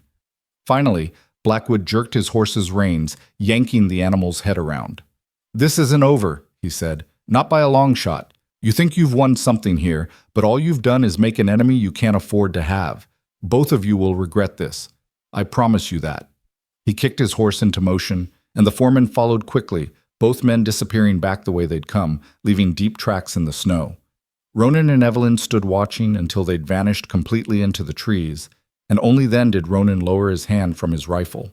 "That went well," Evelyn said, and there was a hysterical edge to her laugh. You were supposed to stay inside, Ronan said, turning to face her. I told you to stay hidden. I know, Evelyn said, but I couldn't. I couldn't hide while you fought my battle for me. And I needed to face him, needed to see that he's just a man, not the monster he seemed in my head. A cruel, small man with more money than character, but just a man nonetheless. Ronan climbed the porch steps until he stood directly in front of her. He's a dangerous man, Evelyn. You heard his threats? He meant them. He's going to try to make both our lives hell now. I know, Evelyn said. And I'm sorry. I've brought this trouble to your door, put you in danger because of my choices. If you want me to leave, I'd understand. I could take the train to Cheyenne, start over somewhere Blackwood can't reach me. No, Ronan said, and the force of the word surprised him. You're not leaving. I'm not letting him drive you away, and I'm not letting you face this alone. We're in this together now. Evelyn's eyes searched his face. Why? She asked softly. Why risk everything for me? You've built a life here, established yourself. I'm asking you to throw all that away for someone you barely know. Ronan realized he was standing very close to her, close enough to see the flecks of gold in her dark eyes, close enough to smell the scent of bread dough and wood smoke that clung to her dress. His hand moved almost without his conscious decision, reaching up to tuck a strand of hair behind her ear. Because you're worth it, he said simply. Because what he did was wrong, and someone needs to stand up to men like him. Because in 10 days you've reminded me what it feels like to be alive instead of just existing. Because... He stopped, the next words catching in his throat. Because... Why? Evelyn prompted, her voice barely above a whisper. Because I care about you, Ronan said, and the admission felt like jumping off a cliff. More than I should, more than makes sense. But there it is. I care what happens to you. I care whether you're safe and happy and alive. And I'm not going to let Silas Blackwood or anyone else hurt you if I can prevent it. Evelyn's breath caught. Ronan, you don't have to say anything, he said quickly, stepping back, putting safe distance between them again. I'm not asking for anything. I just want you to know why I'm willing to stand against Blackwood. It's not charity or obligation. It's, I care about you too, Evelyn interrupted. That's what I was trying to say.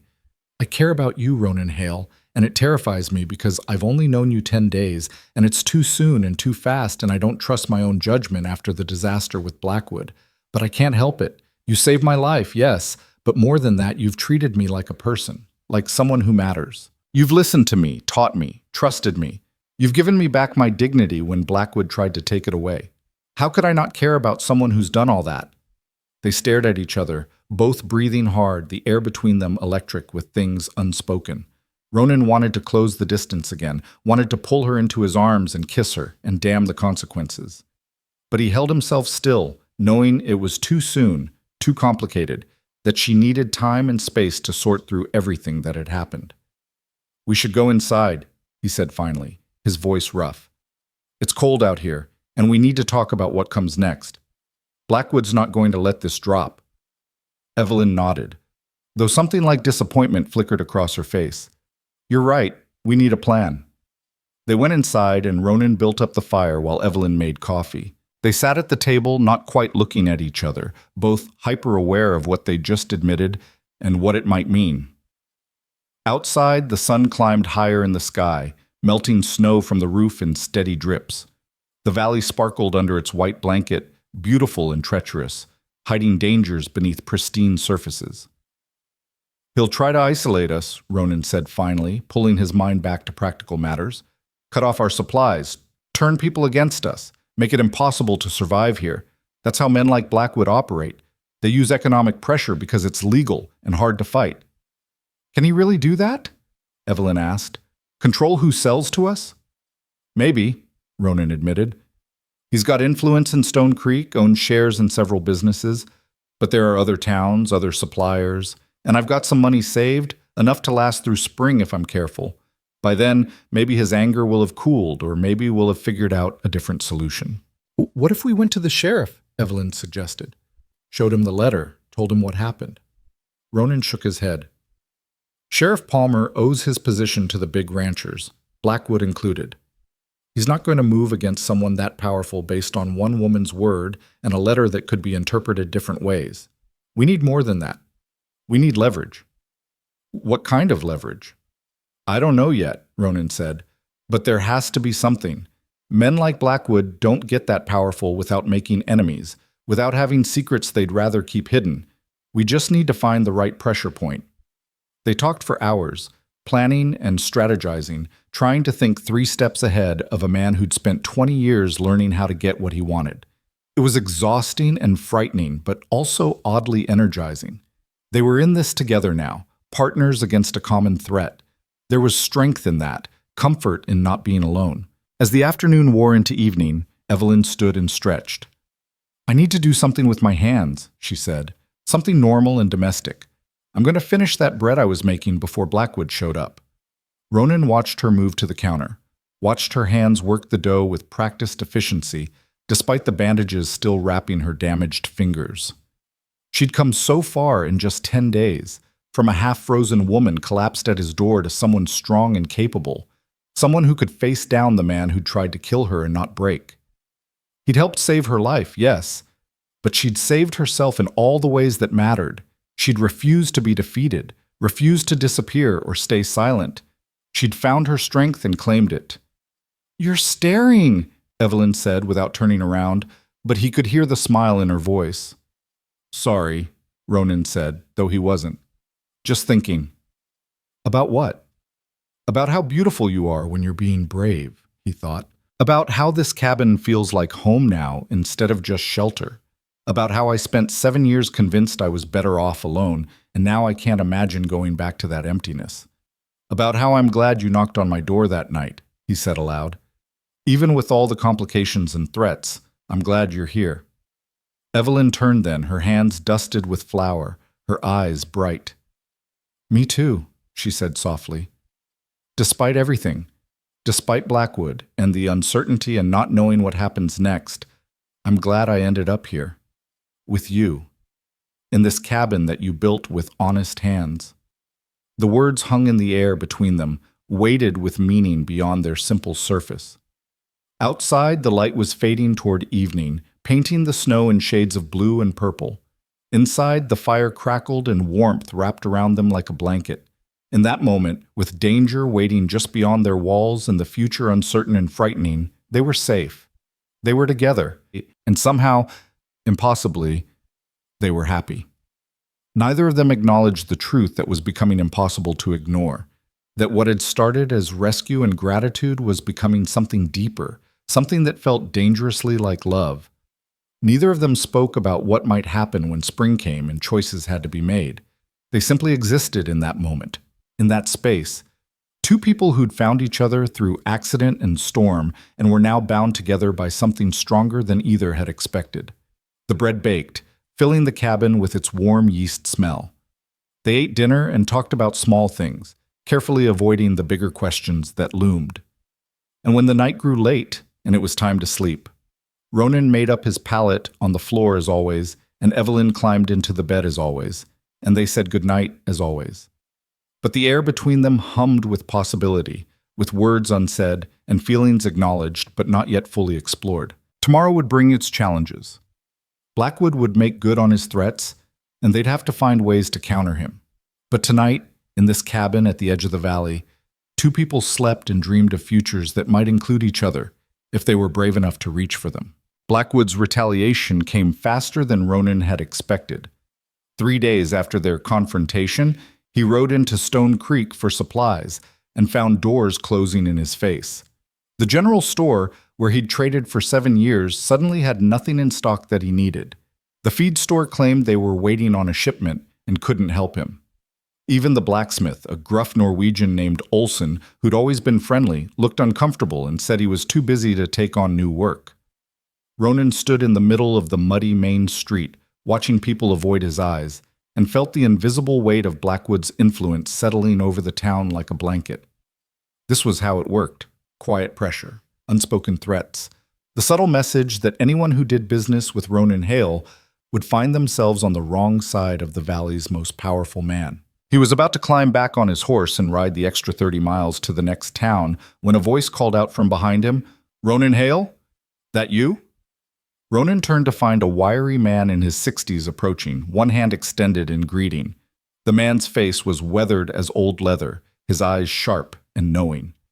Ronan recognized him after a moment. Thomas Reed, owner of a small ranch on the western edge of the valley. They'd met a few times over the years, brief exchanges in town, but had never had cause for extended conversation. "Mr. Reed," Ronan said, shaking the offered hand. "Good to see you." "Heard you've made an enemy of Silas Blackwood," Reed said without preamble. "Word travels fast in a town this small. Want to tell me your side of it?" Ronan hesitated, then decided he had nothing to lose by honesty. Quickly and quietly, he explained about Evelyn, about finding her half-frozen at his door, about Blackwood's abandonment of her in the storm, and his subsequent threats. Reed listened without interruption, his expression growing darker as the story progressed. When Ronan finished, Reed spat in the dirt. "That sounds like Blackwood, all right. Man thinks his money makes him God. Been pushing people around in this valley for 20 years, and most folks are too scared or too indebted to stand up to him." He paused, then added, "I'm not most folks." "I appreciate that," Ronan said carefully. "But I don't want to drag you into trouble that's not yours." "Too late for that," Reed said with a grim smile. "Blackwood tried to buy my land 5 years back, offered me half what it was worth. When I refused, he tried to starve me out, same tricks he's pulling on you now. But I'm stubborn as a mule and twice as mean when riled. I survived, and he's hated me ever since. So you helping that girl? That makes you all right in my book. And anyone Blackwood hates is a friend of mine." Relief washed over Ronan, unexpected in its intensity. He hadn't realized how much the town's rejection had affected him until Reed's offer of friendship eased the tightness in his chest. "Thank you," he said simply. "Don't thank me yet," Reed said. "Blackwood's not going to let this drop. He'll escalate, try to force your hand. You need to be ready for that, both you and the girl." He paused, studying Ronan's face with those sharp eyes. "She's staying with you? At your cabin?" "She's working for me," Ronan said, hearing the defensiveness in his own voice. "Hired hand, all proper and legal." Reed snorted. "Sure she is, and I'm the Emperor of China. Look, son, I don't care what arrangement you've got with her. That's your business. But you should know people are talking, and not all of it's friendly. A young woman living alone with a bachelor in a remote cabin? That's the kind of thing gets tongues wagging, especially when Blackwood's got his people spreading rumors." "What kind of rumors?" Ronan asked, though he could guess. "That she's your mistress, that you're keeping her there against her will, that she's not right in the head from her ordeal, and you're taking advantage. All lies, I'm sure, but lies don't need to be true to do damage. They just need to be repeated often enough." Reed clapped him on the shoulder. "My advice? Marry her. Make it legal and proper in a way nobody can argue with. Takes the wind right out of Blackwood's sails and protects both your reputations." Ronan felt heat rise in his face. "I can't just... We haven't... It's not like that between us." "Isn't it?" Reed asked, one eyebrow raised. "The way you talk about her, the way your whole face changes when you say her name. Son, I've been married 40 years. I know what a man in love looks like, even when he's too stubborn to admit it to himself." Before Ronan could respond, Reed continued, "Come by my place before you head home. I've got extra feed I can spare and some other supplies. Won't solve all your problems, but it'll help. And bring the girl around sometime. My wife Margaret would like to meet her, I expect. Woman could use some female company, living out there alone with just you for conversation." Reed walked away before Ronan could properly thank him, leaving Ronan standing in the street with his head spinning. Marry Evelyn? The thought was absurd.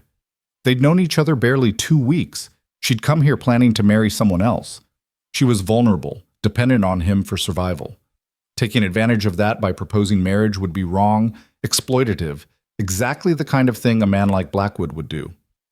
Except it wouldn't be like that, a quiet voice in his head insisted. Because you love her. Because she said she cares about you too.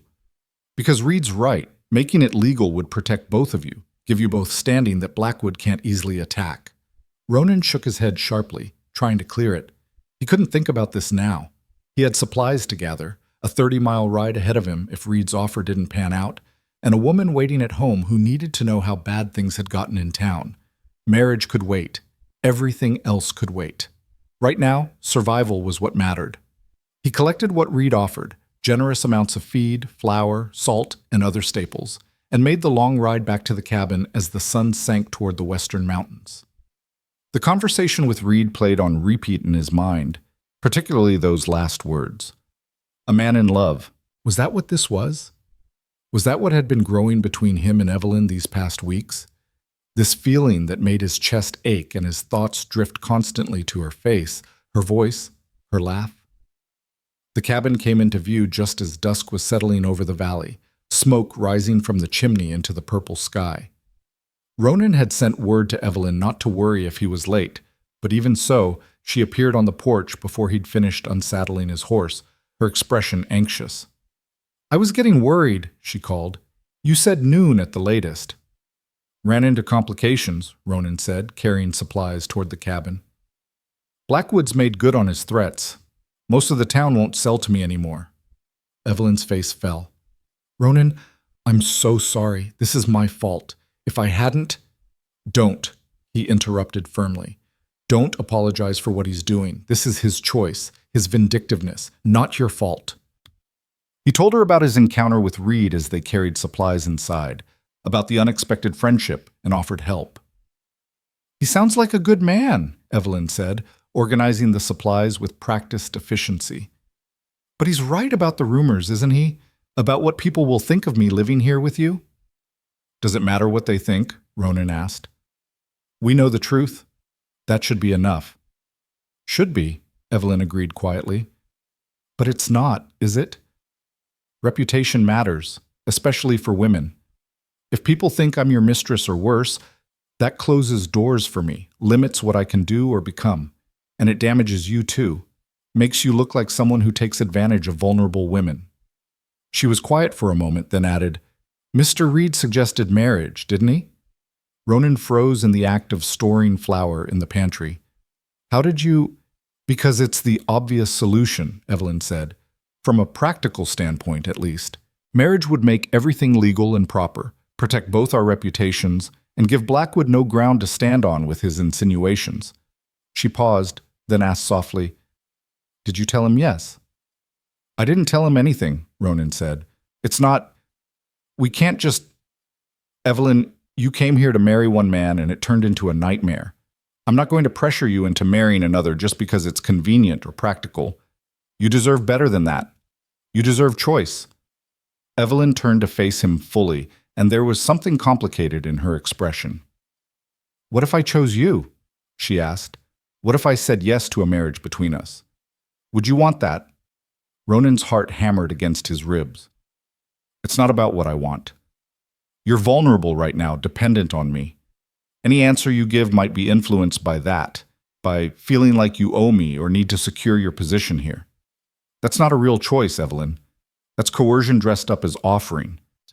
"Don't tell me what I feel," Evelyn said, and there was heat in her voice now, color rising in her cheeks. "Don't tell me I'm too vulnerable or confused to know my own mind. I've had men make decisions for me my whole life. My father deciding what I should study, what I should read, what company I should keep. Employers deciding what hours I should work, what wages I deserved. Blackwood deciding I wasn't suitable, wasn't worthy of the life he'd promised, and now you deciding that I'm too fragile to make choices about my own future? That's not what I'm doing," Ronan protested. "Isn't it?" Evelyn challenged. "You're deciding for both of us that we can't even discuss marriage because you've determined I'm not capable of giving real consent. But I am capable, Ronan. I'm perfectly capable of knowing what I want and choosing it. And what I want is—" She stopped, pressing her lips together as if physically holding back words. "What?" Ronan asked, moving closer. "What do you want?" Evelyn looked up at him, and he saw tears glittering in her eyes, though she refused to let them fall. "I want to stop being afraid," she said, her voice shaking. "I want to stop feeling like everything good can be taken away at any moment. I want to belong somewhere, to someone, in a way that's real and permanent and can't be dissolved with a $10 bill and a cruel letter. I want—" She took a shaky breath. I want you. But I'm terrified to say it because what if you don't feel the same?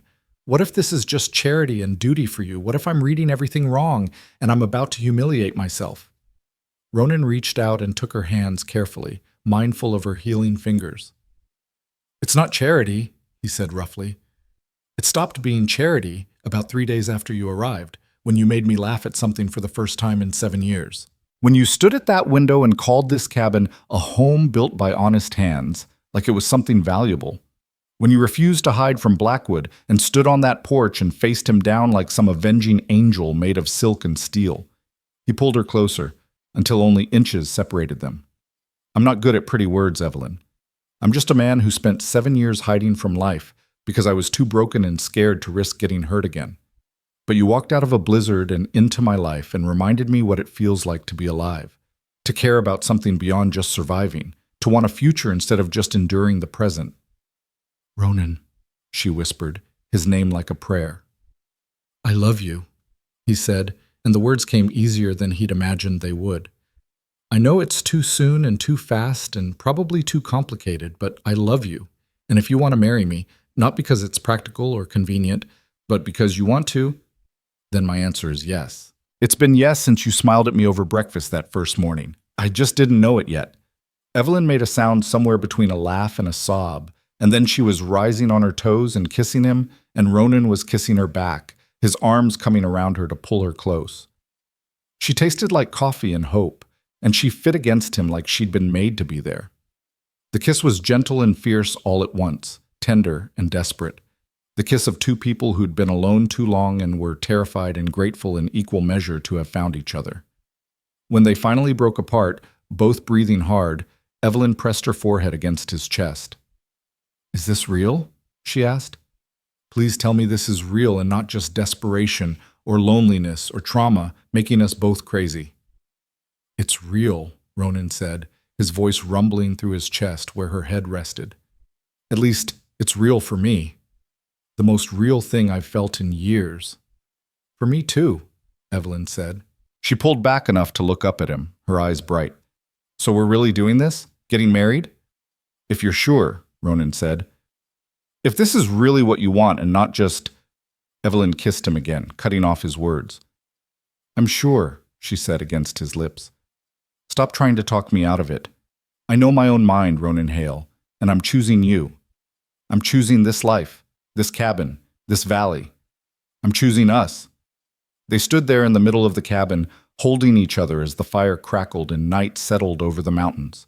Outside, the world was still cold and dangerous, still full of threats from men like Blackwood, who thought power gave them the right to hurt others. But inside, something new was being born, a partnership, a promise, a future that neither of them had dared to imagine 2 weeks ago. The next morning dawned clear and cold, and they rode together to Thomas Reed's ranch. Margaret Reed turns out to be a sturdy woman with kind eyes and a no-nonsense manner that reminded Ronan of his own mother. She took one look at Evelyn and immediately pulled her into a warm embrace, declaring that any woman who could survive what she'd been through deserved all the support other women could give. Tom told me about Blackwood, Margaret said, pouring coffee for all of them in her warm kitchen. That man's been a blight on this valley for too long. It's past time someone stood up to him. And you two getting married? That's exactly the right move. Practical and romantic all at once. We'll need a preacher, Ronan said. Is Reverend Matthews still in Stone Creek? Thomas and Margaret exchanged glances. He is, Thomas said carefully, but he might not be willing to perform the ceremony. Blackwood's a major donor to the church, and Matthews isn't known for his courage when it comes to standing up to his benefactors. There's a circuit preacher who comes through Liberty, Margaret offered. That's about 40 miles east. Good man. Won't care about Blackwood's opinions. We could ride there, make it a day trip, get you two properly married. The sooner the better, Thomas added, before Blackwood hears about it and tries to interfere. He's got enough influence that he might be able to cause problems if you give him time to act. They made plans to ride to Liberty in 3 days, which would give Evelyn time to prepare and give Ronan time to make the cabin more suitable for a married couple. That night, lying on his pallet on the floor, while Evelyn slept in the bed above him, Ronan found himself staring at the ceiling and marveling at how quickly his life had transformed. 2 weeks ago, he'd been alone and content with it. Now he was about to be married, about to bind his life to another person's in the most permanent way possible. The thought should have terrified him. Instead, it filled him with something that felt like peace. The next 2 days passed in a blur of preparation. Margaret rode over with a dress she said had been her daughter's, altered to fit Evelyn's smaller frame. It was simple but beautiful, deep green wool that brought out the color in Evelyn's eyes. Thomas brought extra food and supplies, enough to see them through winter without depending on Stone Creek's hostile merchants. And Ronan spent hours improving the cabin, building a proper privacy screen for one corner, adding hooks for clothes, crafting a small chest for Evelyn's belongings. Small things, but each one a statement that this was now their home, not just his. On the third day, they set out for Liberty under a sky so blue it hurt to look at. Thomas and Margaret accompanied them, serving as witnesses and chaperones to maintain propriety. The ride took most of the day, but the weather held fair, and they reached the small town as the sun was beginning its descent toward the mountains. The circuit preacher was indeed a good man, a Methodist minister named Samuel Collins, who listened to their story with compassion and asked none of the prying questions Ronan had feared. He agreed to perform the ceremony immediately in the small church that served Liberty's scattered population. And so it was that Ronan Hale and Evelyn Ward were married in a simple ceremony with only the Reeds and the minister as witnesses. Evelyn wore Margaret's daughter's green dress and wildflowers in her hair that Margaret had somehow produced despite the season. Ronan wore his best shirt and pants, freshly washed and mended by Evelyn's careful hands. They spoke their vows in steady voices, promising to love and honor and cherish each other through whatever came. When Reverend Collins pronounced them husband and wife and told Ronan he could kiss his bride, Ronan cupped Evelyn's face in his hands and kissed her with all the tenderness and promise he possessed. She kissed him back, smiling against his lips, and he heard Margaret sniffle behind them. They signed the marriage certificate, making it legal and binding, and Reverend Collins gave them a copy to keep. "In case anyone questions it," he said quietly, "I've heard some of what you've faced. This document proves you're married in the eyes of God and the law. No one can argue with that." They rode back to the Reed Ranch as darkness fell, and Margaret insisted they stay the night rather than try to make it home in the dark. She prepared a feast to celebrate, roast chicken and potatoes and pie made with preserved berries, and they ate and laughed and for a few hours forgot about Blackwood and threats and everything beyond the warm glow of the Reed's kitchen. That night, given this guest room with its double bed, Ronan and Evelyn lay side by side, still dressed, staring at the ceiling. Neither of them had spoken about what came next, about what their wedding night should entail. Finally, Evelyn broke the silence.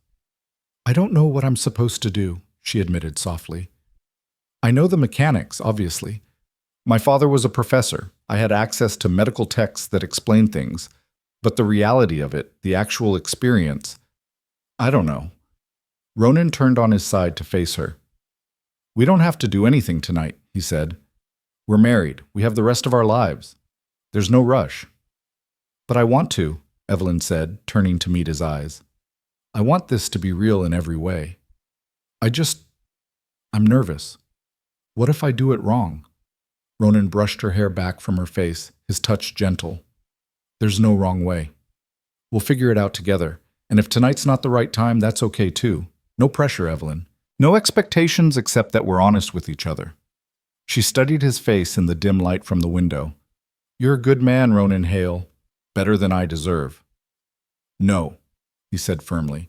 "I'm the one who doesn't deserve you. You're brave and strong and beautiful, and somehow you chose me. I'm the luckiest man in Wyoming territory." Evelyn smiled and leaned in to kiss him, and this time, when they came together, it was different than before. This was the kiss of husband and wife, of promises made and kept, of a future no longer uncertain. And when they finally pulled apart, breathless and wanting, Evelyn whispered, "I'm ready. Show me what comes next." Ronan did, with patience and tenderness and a care that brought tears to her eyes. They learned each other slowly, carefully, mapping new territory together with hands that trembled and hearts that raced. It was awkward and sweet and perfect in its imperfection, and afterward, lying tangled together with Evelyn's head on his chest and her hand over his heart, Ronan felt something he'd thought lost to him forever. He felt complete. They returned to Ronan's cabin, their cabin now, the next morning, riding through snow that sparkled in the bright sunlight.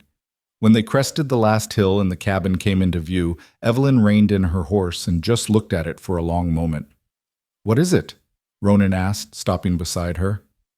"I was just thinking," she said, "that 2 weeks ago I thought my life was over. I thought I was going to die in that storm, cold and alone and forgotten. And now—" She gestured at the cabin, at Ronan, at the valley spread out before them.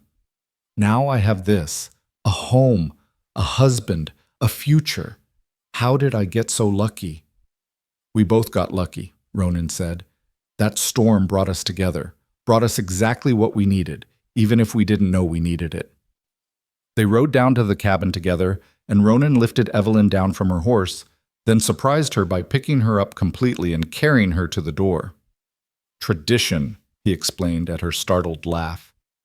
"Supposed to carry you over the threshold as husband and wife." "Then by all means," Evelyn said, wrapping her arms around his neck. "Carry me home, husband." Ronan did, kicking the door open and carrying her into the cabin that was now truly theirs. He set her down gently, and they stood there in the middle of the room, holding each other, while Bear danced around them, excited by their return. That night, as they lay in bed together, properly together now, sharing the space that Ronan had insisted she take alone for so many nights, Evelyn spoke into the darkness. "Blackwood's going to be furious when he finds out we're married." "Let him be furious," Ronan said, tightening his arm around her. "He can't touch us now. You're my wife, legally and properly. He has no claim on you, no power over you, and if he tries anything, he'll have to go through me." "Do you think he'll try?" Evelyn asked. Ronan was quiet for a moment, considering. "Yes," he said finally, "I think he'll try something. Men like Blackwood don't let go of grudges easily, but whatever he does, we'll face it together. That's what marriage means, right? Facing things together instead of alone?" "Together," Evelyn agreed, and there was strength in her voice despite the fear underlying it. "I like the sound of that." Outside, wind whispered through the pines and an owl called from somewhere in the darkness. Inside, husband and wife slept, protected by walls built by honest hands, sustained by love that had grown from impossible circumstances, bound together by vows spoken in a small church and sealed in each other's arms. The future was uncertain, and threats still waited beyond their door, but for tonight they were safe. For tonight, they had everything they needed. And in the morning, they would face whatever came next together. Word of their marriage reached Blackwood within a week, carried by the same gossip network that had spread rumors about Evelyn living alone with Ronan. Thomas Reed made sure the news traveled fast and far, stopping by the general store in Stone Creek to loudly congratulate anyone who would listen on the fine wedding he'd witnessed, how proper and legal it had been, how the circuit preacher had pronounced them husband and wife in front of God and witnesses. By the time the story made its rounds, half the valley knew that Ronan Hale had married the woman Silas Blackwood had abandoned in a blizzard. The response from Blackwood came on a bitter cold morning 2 weeks after the wedding. Ronan was in the barn feeding the horses when Bear started barking with an urgency that brought him running outside, rifle in hand. A rider was approaching fast, and as he got closer, Ronan recognized the sheriff's badge glinting on his coat. Behind him came 3 more riders, and Ronan's jaw tightened as he recognized Silas Blackwood among them. "Evelyn, stay inside," Ronan called toward the cabin, but she was already on the porch, her expression wary but unafraid. Sheriff Palmer reined in his horse a respectful distance from the cabin, his weathered face showing discomfort with his mission. He'd been sheriff for 15 years, a fair man by most accounts, but one who understood which side his bread was buttered on. Blackwood sat his horse with barely contained rage, his face florid, his small eyes fixed on Evelyn with an intensity that made Ronan's hand tighten on his rifle. "Morning, Ronan," Palmer said, tipping his hat. "Mrs. Hale." He nodded to Evelyn, acknowledging her new status. "I'm sorry to disturb you folks, but Mr. Blackwood here has made some serious allegations that I'm obliged to investigate." "What kind of allegations?" Ronan asked, his voice level despite the anger building in his chest. Blackwood urged his horse forward, ignoring Palmer's warning hand. "That woman," he spat, pointing at Evelyn, "stole from me. Money and documents from my office. I want her arrested and my property returned." Evelyn's face went pale, but her voice was steady when she spoke. "I stole nothing from you, Mr. Blackwood. I never set foot in your office. The only thing I took from your property was my own life, which you tried to take from me." "Lies," Blackwood snarled. "You're a thief and a fraud, and you seduced this fool into marriage to protect yourself. Sheriff, I demand you search their property and arrest her immediately." Palmer shifted uncomfortably in his saddle. "Mr. Blackwood, I can't just search someone's home without cause. If you're making an accusation of theft, you need to provide evidence. What exactly is missing?" $500 in cash and a deed to property on the Eastern Range, Blackwood said promptly. "Taken from my desk the night before the storm. She was the only stranger on my property that day, the only person with opportunity." "I was never in your house," Evelyn said firmly. "Your foreman drove me directly from the train station to where you met us on the road. I never saw your ranch, never entered your home, never had any opportunity to take anything. Your foreman can confirm that if you haven't intimidated him into lying for you." "My foreman is dead," Blackwood said flatly. "Thrown from his horse 3 days ago. Very unfortunate accident. So it's your word against mine, and I know which one the law will believe." The casual way he said it, the slight emphasis on accident, sent ice through Ronan's veins.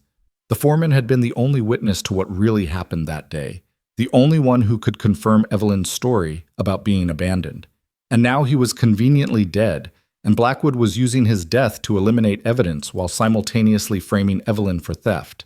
"That's convenient for you," Ronan said quietly, and something in his tone made Palmer's hand drift toward his sidearm. "The only witness to what you did, gone. Now you can say whatever you want about that day." "Are you accusing me of something, Hale?" Blackwood asked, his voice dangerous. "I'm saying the timing is suspicious," Ronan replied. "Your foreman dies just as you're making accusations against my wife? That's quite a coincidence." Palmer cleared his throat. "Gentlemen, let's keep this civil. Mr. Blackwood, without your foreman to provide testimony, and without any evidence placing Mrs. Hale in your home, I'm not sure I can pursue these charges. It's your word against hers, and she's given a reasonable account of why she couldn't have done what you're claiming." "She has a letter," Blackwood said suddenly. "A letter I wrote dissolving our marriage agreement. She claims I gave it to her, but I say she stole it from my desk along with the money. That letter is my property, Sheriff. I demand you confiscate it as evidence." Ronan understood immediately what Blackwood was doing. The letter was the only physical proof of what had happened that day, the only document that showed Blackwood had abandoned Evelyn. If Palmer took it as evidence of theft, it would disappear into Blackwood's pocket, and Evelyn would have no proof of her story. "The letter proves what he did to me," Evelyn said, her voice rising. "That's why he wants it. He's not worried about theft, Sheriff. He's worried about his reputation. He wants to destroy the evidence of his crime." "What crime?" Blackwood demanded. "Being disappointed in a mail-order bride?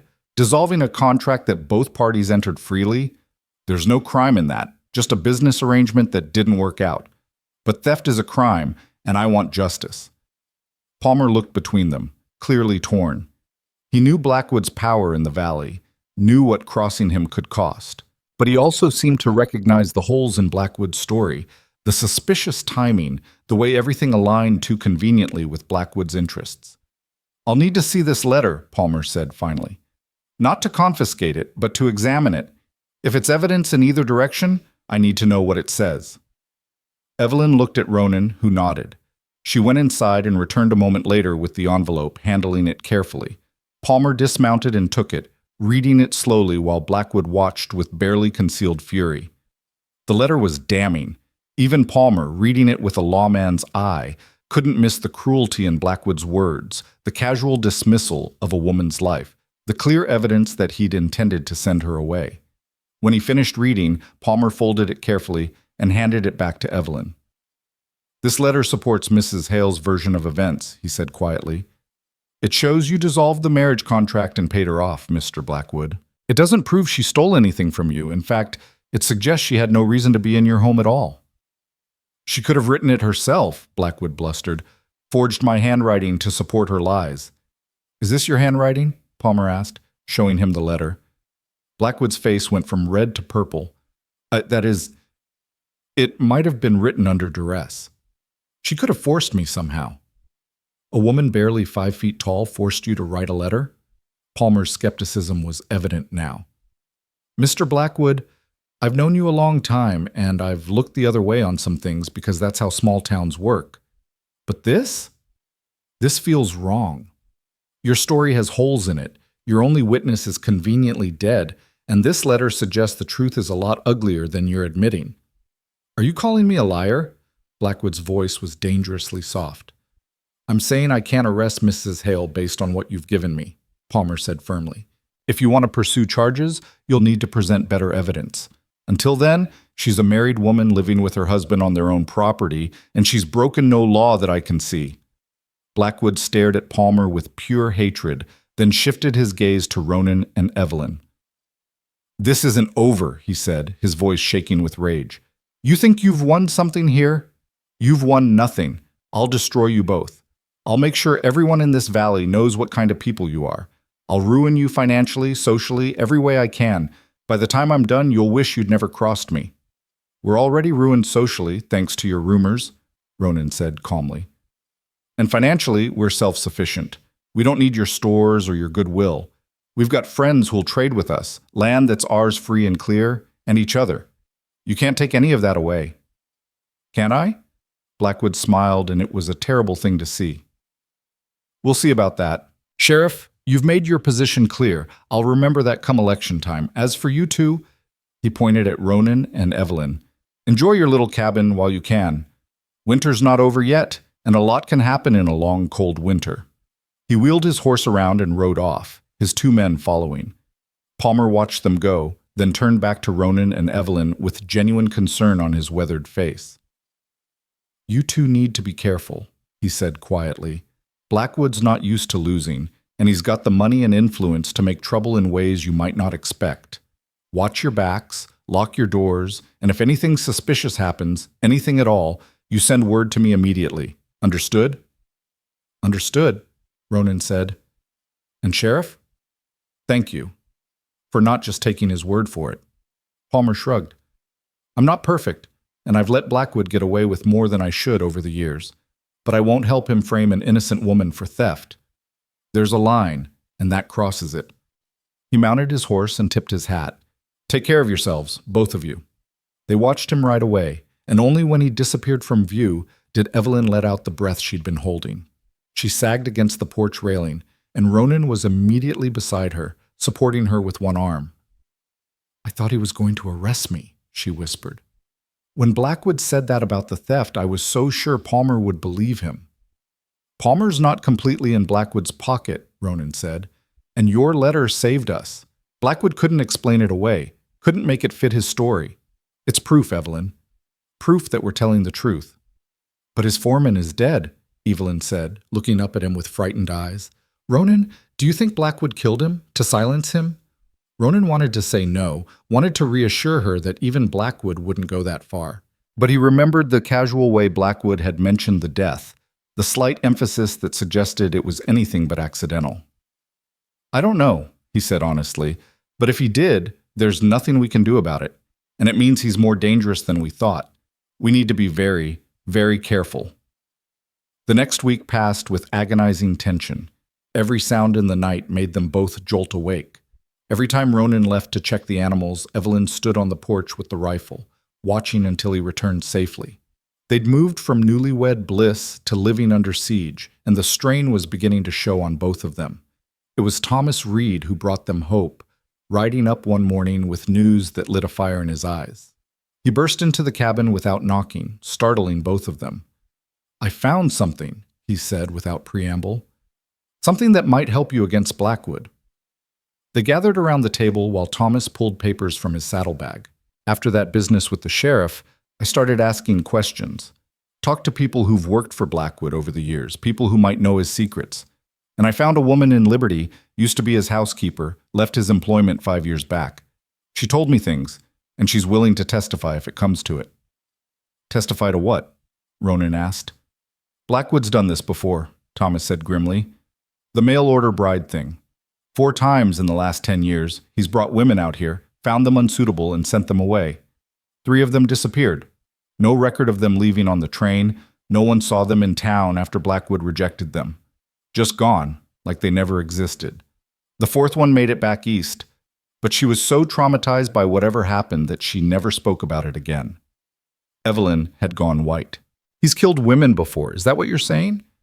I'm saying women disappeared, and Blackwood was the last person to see them, Thomas said carefully. Can't prove murder without bodies, but the pattern is clear.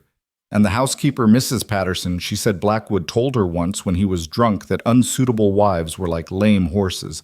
Sometimes the kindest thing was to put them down before they suffered. That's not proof, Ronan said, even as his stomach churned with horror. It's hearsay from a former employee. No court would convict on that. No, Thomas agreed. But it's a pattern. It's evidence that Evelyn wasn't the first, that this is how Blackwood operates. And there's more.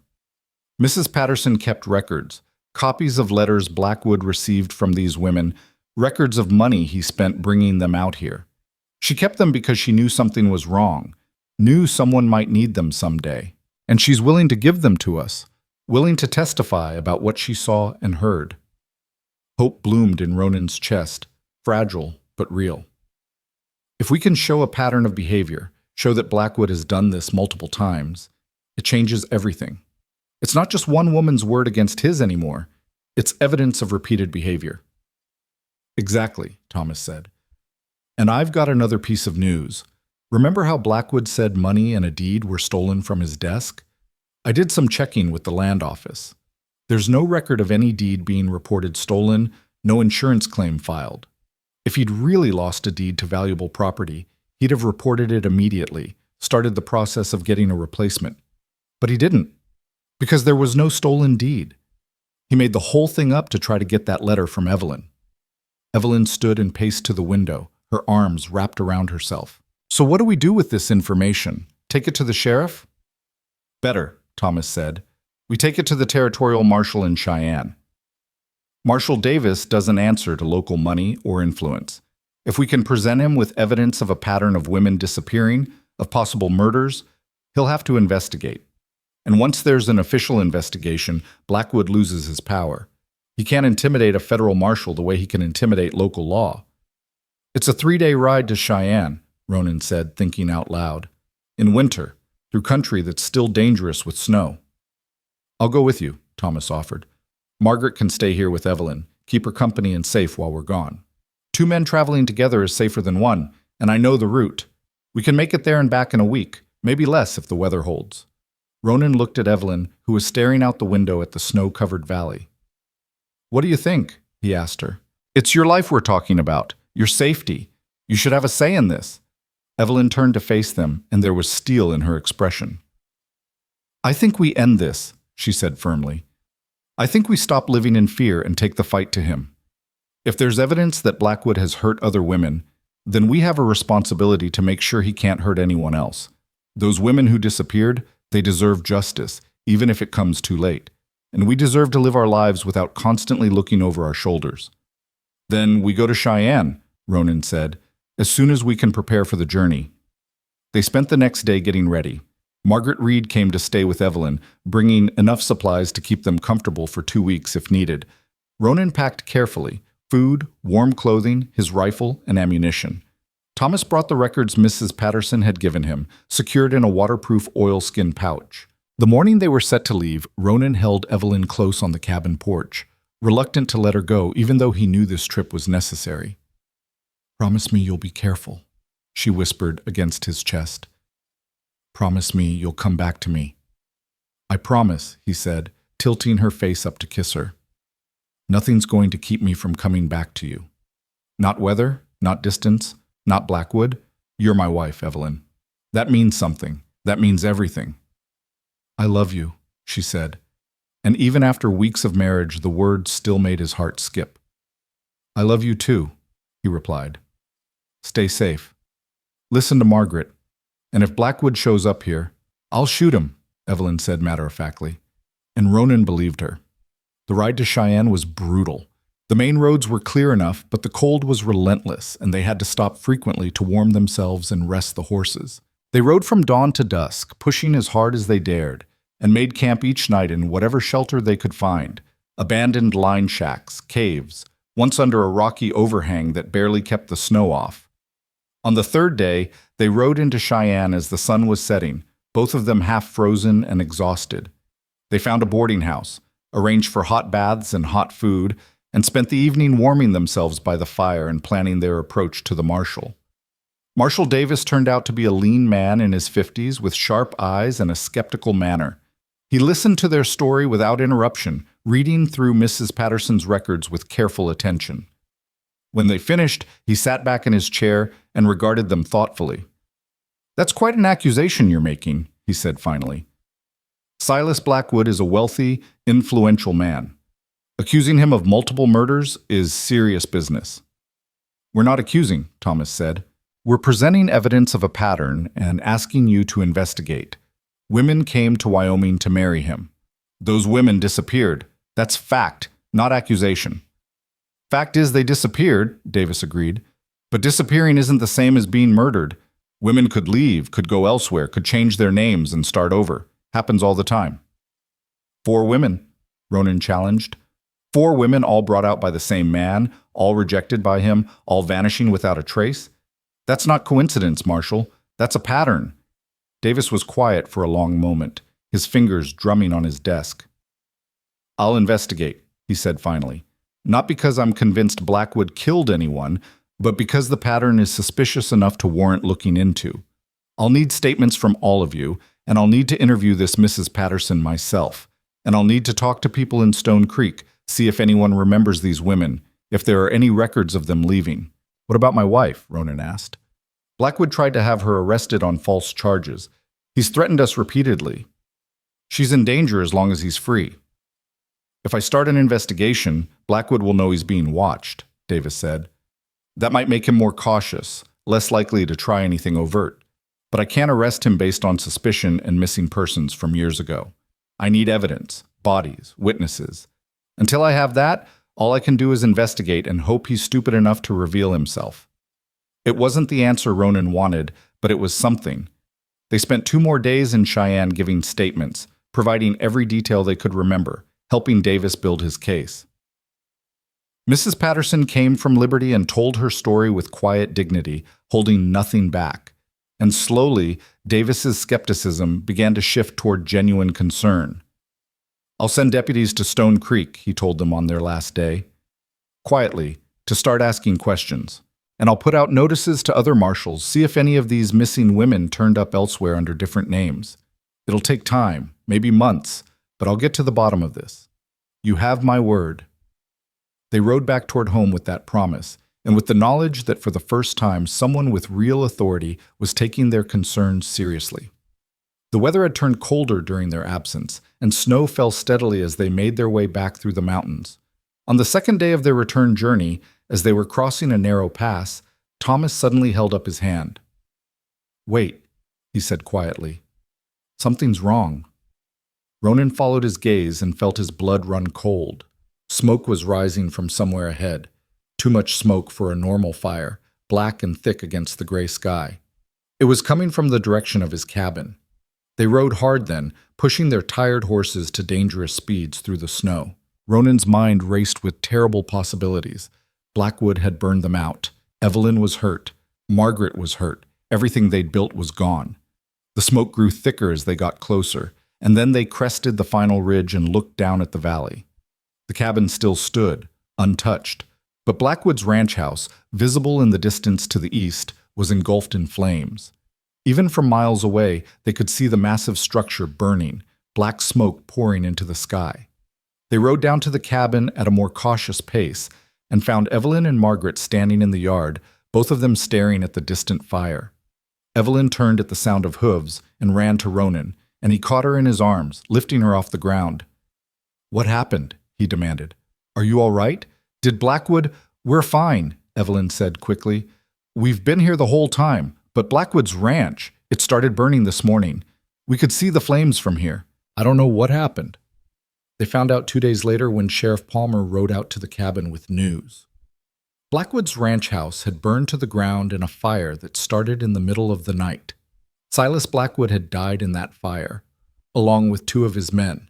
The rest of his household had escaped, but Blackwood himself had apparently been too drunk to wake up in time. They'd found his body in what remained of his bedroom. "Accidental fire," Palmer said, but something in his tone suggested he didn't quite believe it. "Probably started by a knocked-over lantern or a spark from the fireplace. These old ranch houses, they go up fast once fire takes hold." "Convenient," Thomas murmured. "Very," Palmer agreed. "Almost as convenient as his foreman's accident." He looked at Ronan directly. "Marshal Davis sent word that he was investigating Blackwood for possible involvement in several disappearances. Now Blackwood's dead, and the investigation will likely die with him. No way to prosecute a dead man, after all." "What about his ranch?" Ronan asked. "His property?" "Will go to his next of kin, I expect. He's got a nephew back east, I'm told. Whether the nephew will want to run a ranch in Wyoming or sell everything and go home, that's anyone's guess." Palmer shifted in his saddle. "Point is, your troubles with Blackwood are over. He can't threaten you anymore, can't spread rumors or cause problems. You two can finally live in peace." After Palmer left, Ronan and Evelyn stood on their porch watching the sun set over the valley. The smoke had finally cleared from Blackwood's ranch, leaving only a black scar on the landscape where his house had stood. "Do you think someone killed him?" Evelyn asked quietly. "Set the fire deliberately?" "I don't know," Ronan said. "And I don't think I want to know. Justice isn't always clean or legal, Evelyn. Sometimes it's just justice, however it comes." "Those women who disappeared," Evelyn said. "They'll never get real justice now. Their families will never know what happened to them." "No," Ronan agreed. "But maybe knowing Blackwood can't hurt anyone else is justice enough. It's not perfect, but it's something." They stood in silence for a while, and then Evelyn said, "I want to move forward now. Not forget what happened, but stop letting it define us. I want to build a life here, a real life, with you." Ronan pulled her close, and they stood watching the sunset paint the snow in shades of gold and pink. "What kind of life do you want?" he asked. "A full one," Evelyn said. "I want to expand the ranch, bring in more cattle. I want to build relationships with our neighbors, become part of this valley instead of just existing in it. I want to maybe teach children to read. If any of the families around here need a teacher, I want to have children of our own someday, fill this cabin with life and laughter." She looked up at him. "I want to prove that good things can come from terrible beginnings, that love can grow in the coldest places, that people like us can build something beautiful even after everything tried to destroy us." "That sounds like a good life," Ronan said, his voice thick with emotion. "Sounds like everything I never knew I wanted until you walked out of that storm and into my life." The months that followed were transformative. With Blackwood gone, the town's attitude toward them slowly shifted. People who'd refused to trade with them before cautiously reopened their doors. Other small ranchers, emboldened by Blackwood's absence, became friendlier, more willing to share resources and knowledge. The valley, which had operated under Blackwood's shadow for so long, seemed to exhale and relax. Thomas and Margaret Reed became like family, riding over regularly to share meals and stories. Mrs. Patterson visited once from Liberty, spending a week with them and teaching Evelyn more about preserving food and managing a household in harsh conditions. Sheriff Palmer stopped by occasionally, ostensibly to check on them, but really, Ronan suspected, to assuage his guilt about all the times he'd looked the other way when Blackwood wielded his power. Spring came slowly, melting the snow inch by inch and revealing the valley's bones beneath. Ronan and Evelyn worked side by side, repairing winter damage, expanding their herd, planting a kitchen garden in a plot Ronan cleared near the cabin.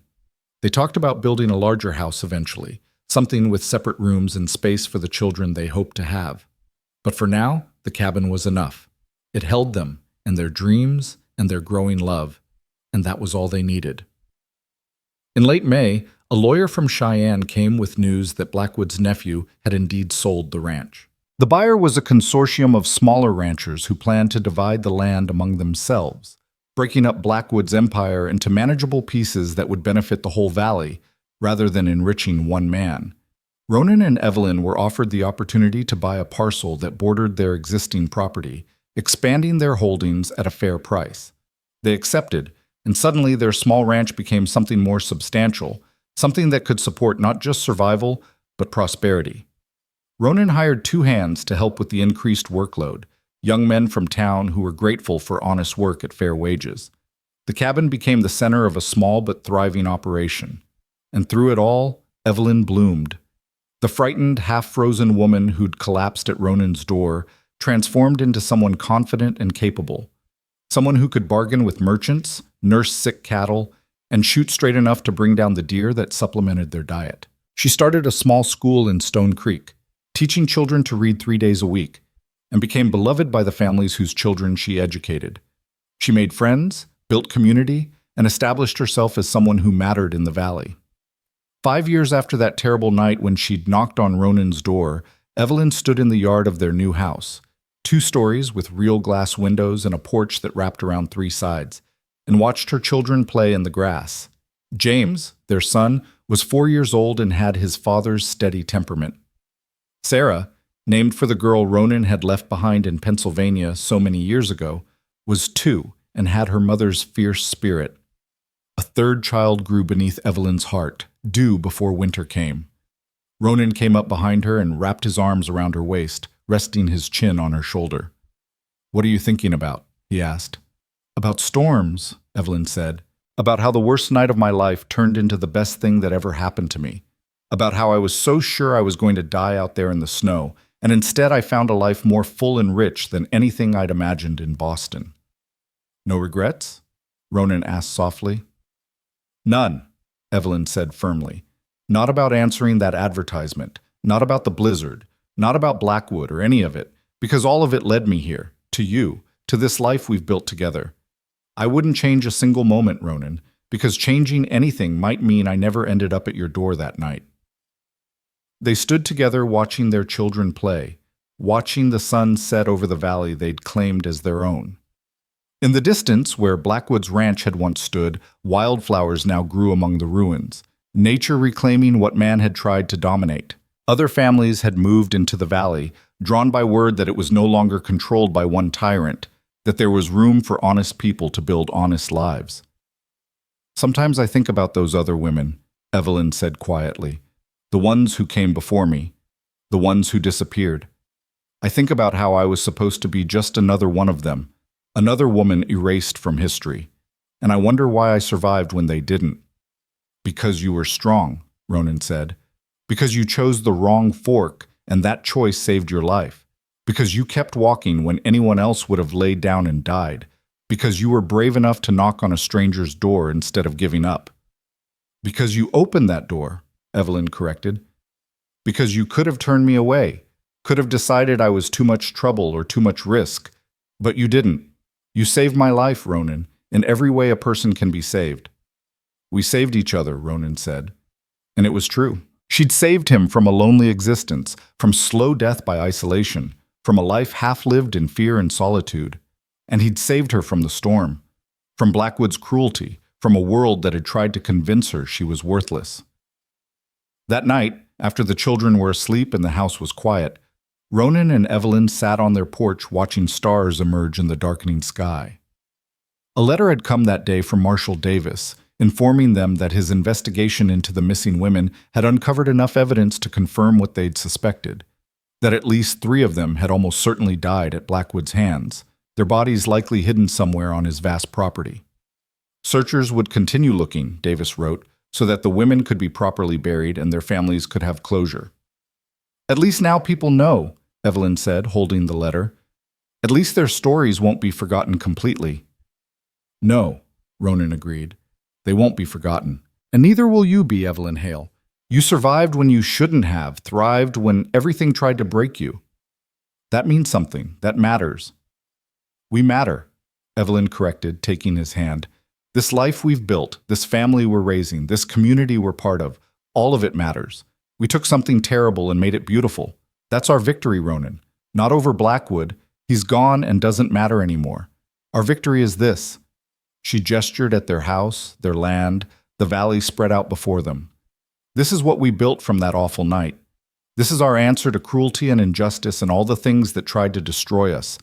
We built love. We built home. We built family." Ronan pulled her close and kissed her forehead, breathing in the scent of her hair, feeling the warmth of her body against his. "I love you," he said simply. "More than I have words for. You changed my life, Evelyn. Made it worth living." "I love you too," she replied. "Thank you for opening your door that night. Thank you for every kindness, every protection, every moment of love you've given me since. Thank you for building this life with me." They sat in comfortable silence as the stars multiplied overhead and the night sounds of the valley rose around them. Somewhere in the distance, a coyote called and another answered. An owl hooted from the pines. The wind whispered through the grass, carrying the scent of wildflowers and sage and the promise of another good harvest to come. Inside their house, their children slept safely, warm and loved and protected by walls built by honest hands. Around them, their neighbors were settling into their own homes, living their own lives, building their own dreams on land that was finally free from tyranny. And beside Ronan, his wife, his partner, his salvation, his greatest unexpected gift, sat with their future growing beneath her heart and hope shining in her eyes. The storm that brought them together was long past, the snow melted, the cold forgotten. But what they'd built from that terrible night would endure. A testament to the truth that sometimes the fiercest storms don't destroy lives. Sometimes, against all odds and expectations, they begin them. Sometimes they bring exactly what's needed, even if it arrives frozen and frightened and half dead at a lonely cabin door. Sometimes they bring love. Sometimes they bring home. Sometimes they bring everything.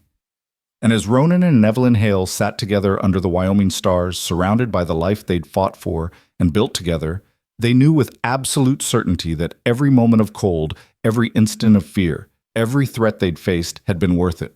Because it had brought them here, to this moment, to each other, to a future that stretched out bright and full and theirs. The blizzard had given them everything, and they would spend the rest of their lives honoring that gift by living fully, loving fiercely, and proving that even the darkest storms can carry unexpected blessings for those brave enough to survive them.